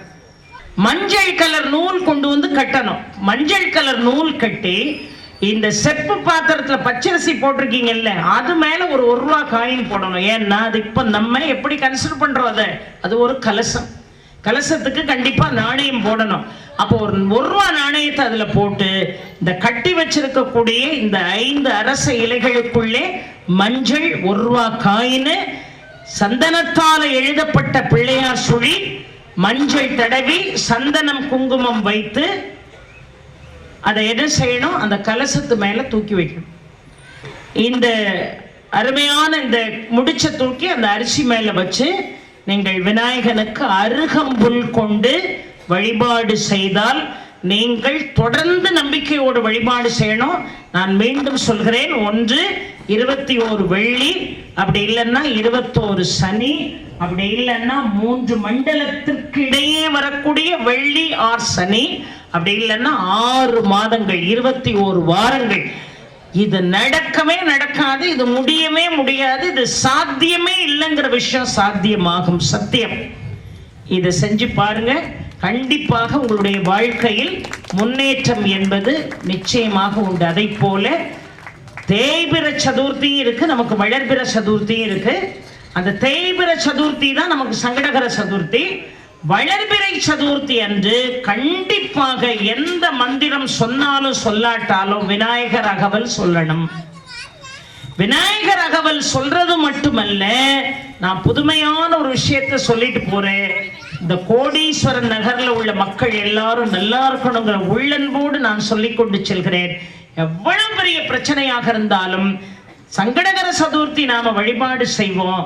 அன்னைக்கு தேங்காய் மாலை போட்டா நம்முடைய துன்பங்கள் எல்லாம் நீங்கி போகும் நாம நம்புறோம். ஆனால் எந்த வழிபாடாக இருந்தாலும் அருகு வேணும். ஆனா இந்த வளர்பிறை சதுர்த்திக்கு குறிப்பாக அருகம்புல் மாலை சாற்றி சீதக்கிழப செந்தாமரைப்பூ மந்திரத்தை சொல்லி, அதாவது விநாயகர் அகவல் சொல்லி அகத்தி கீரை கொண்டு அர்ச்சனை செய்யணும். அகத்தி கீரை கொண்டு நீங்கள் அர்ச்சனை செய்து பாருங்கள். ஒவ்வொரு வளர்பிறை சதுர்த்தியிலையும் விநாயகர் அகவல் சொல்லி அகத்திக்கீரை போட்டு விநாயகர் பெருமானை நீங்கள் அர்ச்சித்தால் நீங்க நினைச்சு பார்க்க முடியாத விஷயங்கள் எல்லாம் கை மேல பலன் கிடைக்கும். கை மேல பலன் கிடைக்கும். அவ்வளவு ஒரு புண்ணியத்தை வாரி வழங்குபவனாக எம்பெருமான் விநாயகர் இருக்கிறார். அது மாதிரி ரொம்ப எளிமையான ஒரு விஷயம் சொல்றேன். அம்மா, இந்த பரிகாரத்தெல்லாம் எங்களுக்கு இப்ப செய்ய நேரம் இல்லை, ஏதாவது எளிமையா ஒரு விஷயம் சொல்லிட்டு போங்கன்னு நீங்க கேட்கிறீங்கன்னு வைப்போம். ஏன்னா எப்பவுமே நம்ம ரொம்ப குறுக்கு வழியில போறதுதான் நம்ம எப்பவுமே விரும்புவோம். இதெல்லாம் அதாவது இந்த உடம்ப வருத்தணும். உடம்ப வருத்தினாதான் சில காரியங்களை நம்ம என்ன செய்ய முடியும், சாதிக்க முடியும். இல்லைன்னா சாதிக்கவே முடியாது. எந்த காரியத்தையுமே வாழ்க்கையில சாதிக்க முடியாது. அதனாலதான் பக்தியில ரொம்ப முக்கியமானது என்ன தெரியுமா, வைராக்கியம். வைராக்கியம் இருக்கணும். முடிப்பேன், இதை செஞ்சே ஆவேன், இதை படிச்சே ஆவேன், இந்த மந்திரத்தை சொல்லியே ஆவேன், இத்தனை தடவை உச்சாடனம் பண்ணியே ஆவன்னு இருக்கணும். 2 தடவை சொல்லிட்டு 3வது தடவை அப்பா இதெல்லாம் நமக்கு ரொம்ப கஷ்டமான விஷயம்னா காரியமும் சாதிக்கணும்னு நினைக்கப்படாது. இப்ப நான் சொன்ன பரிகாரங்கள் மிகப்பெரிய காரியங்கள். யாராவது நோய்வாய்ப்பட்டிருந்தா, திருமண தடை இருந்தா, திருமணமாகியும் குழந்தை இல்லைன்னா, திருமணமாகியும் கணவன் மனைவியும் பிரிஞ்சிருந்தாங்கன்னா, பொருளாதார சீரழிவு இருக்குமே ஆனால், வியாபாரம் நலிந்து போய் இருக்குமே ஆனால், கணவன் மனைவிக்குள்ள வசதி வாய்ப்புகள் எல்லாம் இருந்தும் ஒற்றுமை இல்லை என்றால், குழந்தைகளுடைய தலையெழுத்து நல்லா இருந்தும் அவன் சீரழிகிறான். குடும்பத்துல தாய் தகப்பன் பேச்ச கேட்க மாட்டேங்கான், என்ன செய்யனே தெரியலன்னு கவுன்சிலிங்க்கு குழந்தைய கூட்டிகிட்டு அலைய வேண்டிய அவசியம் இல்லை. விநாயகர் காலில் போய் விழுங்க. இந்த காரியத்தை செய்தீர்கள் என்று சொன்னால் அந்த 21 வாரங்களிலே மிகப்பெரிய மாற்றம் வருவதை உங்களால் உணர முடியும். ரொம்ப எளிமையான ஒரு விஷயம் சொல்லிட்டு போறேன். புதன்கிழமையை தேர்ந்தெடுத்து விநாயகர் கோயிலுக்கு குங்குமம் வாங்கி கொடுங்க. புதன்கிழமை தோறும் நீங்க என்ன பண்ணணும்னா ஒரு வெல்லம் வாங்கி விநாயகருக்கு அர்ச்சனை பண்ணணும். வீட்டுல வழிபாடு செய்றீங்கன்னா மிகப்பெரிய பூஜை, நிறைய நைவேத்தியம் வைக்கணும், அதெல்லாம் அவசியம் இல்லை. 2 ஏலக்காவை மட்டும் வைக்கணும். விநாயகர் முன்னாடி 2 ஏலக்காவை வச்சு பாருங்க. கோடி கணக்கில் கடன் இருந்தாலும் அடைஞ்சிரும். நான் இப்ப சொல்லும் போது உங்களுக்கு சாதாரணமா இருக்கும். அது எப்படிமா 2 ஏலக்காயில கோடி ரூபாய் கடன் எப்படிமா அடையும்? சத்தியமா அடையும். 2 ஏலக்காய் வச்சு நீங்க வழிபாடு செய்யுங்கள், சத்தியமாக கடன் அடையும். அதை போல கணபதி எத்தனையோ வடிவங்களை கொண்டவர். அதுல ரொம்ப அழகா தோரண கணபதி. எங்கெல்லாம் அம்பாள் மூலவராக இருக்கிறாளோ, அம்பாள் மூலவராக இருக்கக்கூடிய நுழைவாயில், அம்பாளுடைய சன்னிதானத்துக்குள்ள நுழையிற இடத்துல தோரண கணபதி இருப்பார். அந்த தோரண கணபதியை வழிபாடு செய்தால் கடன் முழுமையாக நீங்கி போகும். கடன் முழுமையாக நீங்கி போகும். சக்தியின் மைந்தனாய் சித்திகள் சேர்த்திடும் முக்தியின் பொருள் சொன்ன மூத்த கரிமுகமாய் காரணனே புகழ் பொருளே கடன் தீர வீரனே தோரண கணபதியே தோன்றிடுக என் முன்னே திருமகள் அருளிருந்தும் திரவியங்கள் சேராமல் திருவிருந்தும் வாழ்வுதனில் ஒழியின்றி நிற்கின்றேன் கடன்பட்டு கலங்கும் நெஞ்சை கனிவுடன் காத்திடவே உடன் வந்த உபாயங்கள் காட்டிடுவாய் கரிமுகமாய் பொருள் பெற்ற நேசர்களும் கடன் பெற்ற மாதர்களும் என்று அந்த பாடல் ஆரம்பிக்கும். அதை நீங்க பாராயணம் பண்ணீங்கன்னா தோரண கணபதியினுடைய பாராயணம். சக்தியின் மைந்தனாய் சித்திகள் சேர்த்திடும்னு அடிங்க, கண்டிப்பா வரும் நெட்ல. 2 ஏலக்காவை வச்சு நீங்க வழிபாடு செய்யுங்க. எப்பேற்பட்ட கடனும் உங்களை விட்டு முழுமையாக நீங்கி போகும். இன்னொரு சிறப்பான ஒரு பரிகாரம் சொல்லிட்டு போறேன் உங்களுக்கு. நிறைய இம்பார்ட்டன்ட் பர்சன்ஸ் எல்லாம் இதை ஃபாலோ பண்ணி எவ்வளவு பெரிய காரியங்களை சாதிச்சு அவர்கள் தொலைபேசியில தொடர்பு கொண்டு அம்மா இது நடந்துட்டுன்னு சொல்லும் போது நான் சொல்லுவேன், எனக்கு நன்றி சொல்லாதீங்க, நான் ஒரு துருப்பு சீட்டு, அவ்வளவுதான். நான் ஒரு துருப்பு சீட்டு. நான் இதை கண்டுபிடிச்சதுக்கு என்ன நான் பெரிய ஞானியா? இல்லை, நம்முடைய முன்னோர்கள் எழுதி வைத்தது. நீங்க நன்றி சொல்ல வேண்டியது விநாயகருக்குன்னு சொல்லுவேன். நல்லா கவனிக்கணும். சுத்தமான இடத்துல இருந்து ஒரு கை அருகம்புல் எடுக்கணும்.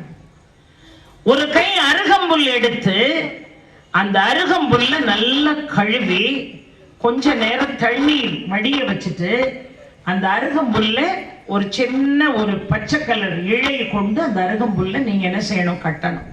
கட்டுறதுக்கு முன்னாடி நீங்க என்ன பண்ணணும்னா, சந்தனத்துல இல்லைன்னா மஞ்சள்ல இல்ல சந்தனமும் மஞ்சளும் கலந்து குழவையா வச்சுக்கிட்டு ஒரு குழம்பு மாதிரி வச்சுக்கிட்டு அதுல இந்த அருகம்புல்ல நல்லா தோய்த்து எடுக்கணும். சந்தனத்தையும் மஞ்சளையும் ஒன்னா கரைக்கணும். கட்டு அருகம்புல்ல அதுல நல்லா தோய்த்து எடுக்கணும். எடுத்துட்டு நம்ம பூ கட்டுற நூல் இருக்கு பாருங்க, அந்த மாதிரி ஒரு தடி நூல் எடுத்து அதை பிரிக்கணும். 9 இழைகளாக பிரிக்கணும். ஒரு நூல் கடலைன்னா இன்னொரு நூல் எடுத்துக்கோங்க. 9 இழைகளாக பிரித்து அந்த 9 இழைகளையும் இப்படி மாலை மாதிரி வச்சுக்கிட்டு நடுவில் இருக்கக்கூடிய பகுதி, இப்ப செயின் போட்டோம்னா நடுவில் ஒரு டாலர் போடுறோம் பாருங்க, அந்த நடு பகுதியில விரலி மஞ்சள் இருக்கு இல்லையா, பல கிளைகள் கொண்ட முட்டை மஞ்சள் இல்ல, கஸ்தூரி மஞ்சள் இல்ல, விரலி மஞ்சள் எடுத்து அந்த நடுவுல ஒரு டாலர் மாதிரி என்ன செய்யணும், நடு பகுதியில சரியாக கட்டணும். கட்டிட்டு அந்த நூலை நல்ல மஞ்சள் கொண்டு நல்லா தடவிட்டு ஒரு தாம்பாழம் எடுத்து அந்த தாம்பாழத்துல கொஞ்சம் போல பச்சை கற்பூரம் கையை வச்சு முனைக்கு பச்சை கற்பூரம் போட்டு கொஞ்சம் போல மஞ்சள் பொடியை அதுல தூவிட்டு நீங்க என்ன செய்யணும்னு கேட்டீங்கன்னா, இந்த நூல் மஞ்சள் தடவிய நூல் இருக்குல்ல, இந்த அருகு அப்படி நிறுத்திடணும். நீங்க அந்த தட்டு மேல அந்த கட்டு அருகு அப்படி நிறுத்தி வைக்கணும். அப்படி நிறுத்தி வச்சுட்டு ஒரு சுவர் ஓரமா கூட நீங்க இந்த காரியத்தை செய்யலாம். அந்த அருகை நிறுத்தி வச்சுட்டு இந்த காப்பு இருக்கு பாருங்க, இந்த காப்பை கொண்டு வந்து நீங்க அருமையா அந்த அருகம்புல்லுக்கு கட்டணும். இந்த மஞ்சள் தொங்க விட்ட மஞ்சள் பூசிய அந்த காப்பு கயிறை அந்த அருகம்புல் மேல கட்டி நீங்க செங்குத்தா தான் வச்சிருக்கணும். அருக பிளாட்டா படுக்க வைக்க கூடாது, செங்குத்தாக வைத்து அதை விநாயகனாக நினைத்து அருகம்புல் கட்டுக்கு, காப்பு கட்டிய அருகம்புல் கட்டுக்கு நீங்கள் அருகம்புல்லாலே அர்ச்சனை செய்யலாம், வன்னி இலையால அர்ச்சனை செய்யலாம், தாமரை மலர்கள் கொண்டு அர்ச்சனை செய்யலாம். ரொம்ப அழகாக பல மலர்கள், பல வகையான மலர்கள், ஆனா கண்டிப்பா அருகு இடம் பெற்றிருக்கணும். நீங்கள் அர்ச்சனை செய்து உங்கள் தேவைகளை கண்களை மூடி ஒரு 10 நிமிஷம், இப்ப நம்ம தாய் உயிரோடு இருந்தா தாயிட்ட போய் நம்ம கண்ணீர் விட்டு அழுவோமா இல்லையா, நம்ம பிரச்சனைகளை சொல்வோம்ல, நம்முடைய தோழிகள், நெருங்கின தோழிகள்கிட்ட சில பிரச்சனைகளை சொல்வோம்ல, சில பேர்கிட்ட சொல்ல முடியும், சொல்லவே முடியாத எத்தனையோ பிரச்சனைகள் ஒவ்வொருத்தருடைய வாழ்க்கைக்குள்ளேயும் இருக்கு. அவங்க நேரம் விநாயகனாக அந்த அருகம்புல் கட்டை நினைத்து காப்பு கட்டிய அருகம்புல் கட்டின் மீது நீங்கள் விநாயக மந்திரத்தை ஓம் கம் கணபதி, அதுதான் தி மோஸ்ட் பவர்ஃபுல் மந்திரம். அது அந்த ஓம் கம் கணபதியே நமக, ஓம் கம் கணபதியே நமகன்னு நீங்க 108 முறை நீங்க சொல்லலாம். அது உங்களுடைய சாமர்த்தியம். நீங்க 1008 முறை கூட நீங்க சொல்லலாம். நீங்க 7000 முறை கூட சொல்லலாம். ஒரு மந்திரத்தை 7000 முறை சொன்னா ரொம்ப பவர்ஃபுல். அதை விட 10,000 முறை கூட அந்த மந்திரத்தை சொல்லலாம். அந்த அளவுக்கெல்லாம் கான்சென்ட்ரேஷன் நமக்கு இல்லைன்னு சொன்னா உருப்படியா 108 முறை அந்த மந்திரத்தை சொல்லிட்டு தொடர்ந்து நீங்கள் என்ன செய்யணும், அந்த மந்திரத்தை சொல்லி அந்த கட்டை பூஜை முடிஞ்ச உடனே உங்களால முடிஞ்சது 2 பழமோ கல்கண்டோ நெய்வேத்தியம் வச்சு, சில பேர் பாருங்க சுவாமி முன்னுக்கு பாதாம்பருப்பு வைப்பாங்க. இந்த பாதாம்பருப்பு எடுத்து வீட்டில் இருக்கிற குழந்தைக்கே சாப்பிட கொடுப்போம். முந்திரி பருப்பை வைப்போம், கிறிஸ்மஸ் பழத்தை வைப்போம். அம்மா இதெல்லாம் வைக்க முடியாதுமா, அதுக்கெல்லாம் வசதி இல்லை, 2 கல்கண்டு வைங்க, விநாயகர் வருவார். 2 கல்கண்டு, இந்த கல்கண்டு வச்சு வழிபாடு செய்யுங்க. இதுல ரொம்ப ஒரு முக்கியமான குறிப்பு என்னன்னு கேட்டீங்கன்னா, நல்லெண்ணெய் நம்முடைய தீவினைகளை எல்லாம் நீக்கக்கூடிய தீபம். எவ்வளவு பெரிய தீவினை இருந்தாலும் நல்லெண்ணெய் நீக்கி விடும். அந்த நெய் இருக்கு பாருங்க, ஐஸ்வர்யம். நெய் போட்டு நம்ம வழிபாடு செய்தால் அது ஐஸ்வர்யம். ஆனா விநாயகனை பொறுத்த வரைக்கும் உங்களுடைய பிரச்சனைகள் சால்வ் ஆகணும், என்னுடைய கடன் தொல்லைகள் நீங்கணும், என்னுடைய கஷ்டங்கள் எல்லாம் விலகணும்னு சொன்னா நீங்க விநாயகனுக்கு ஏற்றக்கூடிய தீபம் எஸ்பெஷலி தேங்காய் எண்ணெய் தீபம். தேங்காய் எண்ணெய் தீபம் தான் அவருக்கு ரொம்ப விசேஷம். இன்னும் சொல்ல போனா நீராஞ்சனம் போட்டீங்கன்னா ரொம்ப குளிர்ந்துருவார், கேட்கிற விஷயங்கள் உடனே கிடைச்சிடும். நல்லா அரிசியை பரப்பி 2 தேங்காய் அதுல நல்லா வச்சு சந்தன குங்குமம்லாம் வச்சு தேங்காய் எண்ணெயை தேங்காயில ஊத்தி திரி போட்டு நீங்க அருமையா என்ன செய்யணும், ஒத்த திரி போடக்கூடாது, 2 திரிய உருட்டி நீங்க அருமையாக போட்டு நீங்க சாமி கும்பிட்டுட்டு தொடர்ந்து நீங்கள் இதை புதன்கிழமை செய்யலாம். இல்லை ரொம்ப அழகாக சனிக்கிழமை செய்யலாம், இல்லை வெள்ளிக்கிழமை செய்யலாம். 8ங்கிற எண்ணிக்கை வரக்கூடிய அளவுக்கு ஓம் கம் கணபதியே சொல்லணும். இப்போ 108 முறையும் நீங்க சொல்லலாம், 8 முறையும் சொல்லலாம், 16 முறையும் சொல்லலாம், 26 முறையும் சொல்லலாம், 35 முறையும் சொல்லலாம், 44 முறையும் அந்த மந்திரத்தை சொல்லலாம், 53 முறையும் சொல்லலாம், 62 முறையும் சொல்லலாம், 71 முறையும் சொல்லலாம், 80 தடவையும் சொல்லலாம். 8 ஏன்னா விநாயகருக்குரிய எண் 8. முருகனுக்கு எப்படி 6 அதே மாதிரி விநாயகனுக்கு 8. அந்த எண்ணிலே நீங்கள் அந்த மந்திரத்தை சொல்லி, என்னென்ன மந்திரங்கள் எல்லாம் உங்களுக்கு தெரியுமோ அவ்வளத்தையும் சொல்லிட்டு பூஜை முடிஞ்சு நைவேத்தியம் எல்லாருக்கும் கொடுத்துட்டு அன்றைக்கு முழுவதும் அந்த அருகு பூஜரையிலே இருக்கணும். அதற்கு அடுத்த நாள் நீங்க அதை கொண்டு வந்து வாசல்ல காப்பா கட்டிடணும். தலைவாசல்ல காப்பா கட்டிட்டீங்கன்னா, அம்மா ராத்திரி படுத்தா எனக்கு தூக்கம் வர மாட்டேங்குது, யாரோ நடமாடுற மாதிரி இருக்கு, இதெல்லாம் நமக்கு இருக்கிற கிளேசம், எவனோ நடமாடுற மாதிரி இருக்கு, ராத்திரில ஒரே கெட்ட கனவா வருது, என்னால தூங்க முடியல, 24 hours எங்க வீடு போர்க்களம் தான். நான் ஒண்ணு சொன்னா எங்க வீட்டுக்காரர் ஒண்ணு சொல்லுவார், அவர் ஒண்ணு சொன்னா என் மகன் ஒண்ணு சொல்லுவான். என் பையன் தினமும் ராத்திரி வீட்டுக்கு 1 மணிக்கு தான் வருவான். வரும்போது ஒரு ஆளா வரமாட்டான், 2 ஆளா வருவான். என் மனசு எவ்வளவு வேதனைப்படும்னு யோசித்து பாருங்க. ஒரு தடவை ஒரு பொருள் எடுத்து செலவழிச்சா செலவாவே இருக்கே தவிர வரவே இல்லை என்று என்னென்ன நெகட்டிவ் ஆஸ்பெக்ட்ஸ் உங்க வீட்டுல இருக்கோ அத்தனையும் இந்த அருகம்புல் காப்பை பூஜை செய்து நீங்கள் கட்டிய பிறகு உங்கள் வீட்டில் மிகப்பெரிய மாற்றம் இருக்கும். இதை ஒவ்வொரு வாரமும் செய்யலாம், இல்ல மாசத்துக்கு ஒரு தடவை செய்யலாம், இல்ல பௌர்ணமியில செய்யலாம், அமாவாசையில செய்யலாம். சங்கடகர சதுர்த்தி அன்னைக்கு தான் இந்த பூஜை மட்டும் ஸ்டார்ட் பண்ணணும். நான் சொன்ன பரிகாரம் மற்ற அரசமர பரிகாரங்கள் நீங்க என்னைக்கு வேணாலும் செய்யலாம். ஆனா சங்கடகர சதுர்த்தி வரக்கூடிய அன்றுதான் இந்த பரிகாரத்தை நீங்கள் செய்யணும். விநாயகப் பெருமானுடைய முழுமையான அனுகிரகம் நிச்சயமாக உங்களுக்கு உண்டு. ஆக இந்த கோடீஸ்வர நகரிலே வீற்றிருந்து அருள்பாலித்துக் கொண்டிருக்கக்கூடிய இந்த விநாயகப் பெருமானை வழிபடக்கூடிய பக்தர்கள் இனிமேலாவது வழிபாட்டினுடைய முறைகளை தெரிந்து கொண்டு வழிபாடு செய்தால் அந்த வழிபாட்டிற்கு எவ்வளவு பெரிய பெருமை. விநாயகரை வழிபட வருகின்ற பொழுது மனசு ரொம்ப சுத்தமா குழந்தை மாதிரி இருக்கணும். ஏன்னா அவர் பிள்ளைக்குரிய தெய்வம். குழந்தை மாதிரி மனசை வச்சுக்கிட்டு வந்து அருகு கொண்டு அவரை அர்ச்சனை செய்து கண்டிப்பாக தோப்புகரணம் போட்டு கண்டிப்பாக சென்னையில் குட்டிக் கொண்டு வன்னியிலை கிடைத்தால் சமி என்கின்ற கன்னிக்கு பூஜை செய்து வன்னியிலை கொண்டு வந்து நீங்க சனிக்கிழமை தோறும் அவருக்கு நீங்கள் அர்ச்சனை செய்தால் கொடிய சனியினுடைய தாக்கம் உங்களுக்கு இல்லாமல் நிச்சயமாக இருக்கும். மந்தார மலர் என்பதெல்லாம் ரொம்ப ரொம்ப என்ன சொல்றது, ரொம்ப ரேர் ஃப்ளவர்ஸ். அதெல்லாம் அது கிடைச்சதுன்னா அதையும் வாங்கி நீங்கள் அர்ச்சனை செய்து நான் சொன்ன இந்த பரிகாரத்தை நீங்கள் செய்து பாருங்கள். இப்போதைக்கு எங்களுக்கு எதுவும் ஸ்டார்ட் பண்ண முடியலமான்னு சொன்னா கூட வருகின்ற புதன்கிழமை 2 ஏலக்காய், இந்த 2 ஏலக்காய் விநாயகர் பாதத்துல வச்சு ஒரே ஒரு கோரிக்கையை வையுங்கள்.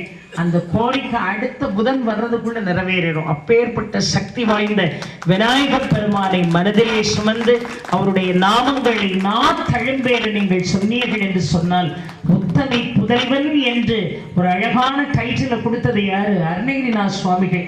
கைத்தலை நிறைகனி அப்பமும் டபல் பொறி கப்பிய கரிமுகன் அடிப்பாடியில தான் ரொம்ப அழகாக உத்தமி புதல்வனை என்று பாடுவார். அந்த உத்தமி புதல்வனை நாம் இந்த முறையிலே வழிபாடு செய்தால் அவருடைய தந்தை சிவனுடைய அனுகிரகம், தாய் பார்வதியினுடைய அனுகிரகம், தம்பி முருகனுடைய அனுகிரகம் எல்லாம் ஒன்றாக இணைந்து நம் வாழ்க்கைக்கு சுபிட்சத்தை கொடுக்கும். ஆக நீடூழி வாழலாம், பல்லாண்டு வாழலாம், மகிழ்ச்சியாக வாழலாம், அதைவிட நிறைவாகவும் நிம்மதியாகவும் வாழலாம் என்பதை செய்தியாக இந்த வேளையிலே சொல்லி நம்பிக்கையோடு இந்த காரியங்களை செய்யுங்கள், வழிபாடு செய்யுங்கள்.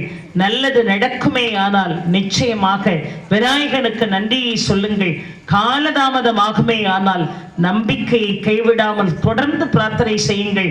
உங்கள் கோரிக்கைகள் நிறைவேறும் என்பதை செய்தியாக சொல்லி ஸ்ரீ கோடீஸ்வர விநாயகர் திருக்கோவிலை சார்ந்த அத்துணை அன்பர்கள், புரவலர் கோடீஸ்வரன் மணி அவர்கள், தலைவர் மீனாராம் பாலாஜி அவர்கள், உபதலைவர் அவர்கள், செயலர், பொருளாளர், கமிட்டியை சார்ந்த அன்பர்கள், அருமைக்கும் பாராட்டுதலுக்கும் ஐயா தினமலர் ஸ்ரீனிவாசன் அவர்கள், எங்கள் அன்பிற்கும் வணக்கத்திற்கும் பாராட்டுதலுக்கும் மரியாதைக்குரிய ஐயா சோனா வெங்கடாச்சலம் அவர்கள், ஒலிமொழி அமைத்து தந்த அன்பர்கள், மயூரி தொலைக்காட்சி அன்பர்கள், இத்துணை நேரம் இந்த அருமையான ஒலிமொழி அமைப்பை தந்த நல்ல உள்ளங்கள், எல்லாவற்றுக்கும் மேலாக பொறுமையோடு அமர்ந்து கொஞ்சம் கூட கவன சிதறல் இல்லாமல் எல்லோருடைய கவனம் இந்த மேடையை நோக்கி இருந்த காரணத்தினால் பக்த கோடி பெருமக்களுடைய பாதார விண்ணங்களை தொட்டு வணங்கி வாய்ப்புக்கு நன்றி கூறி விடைபெறுகிறேன். நன்றி, வணக்கம்.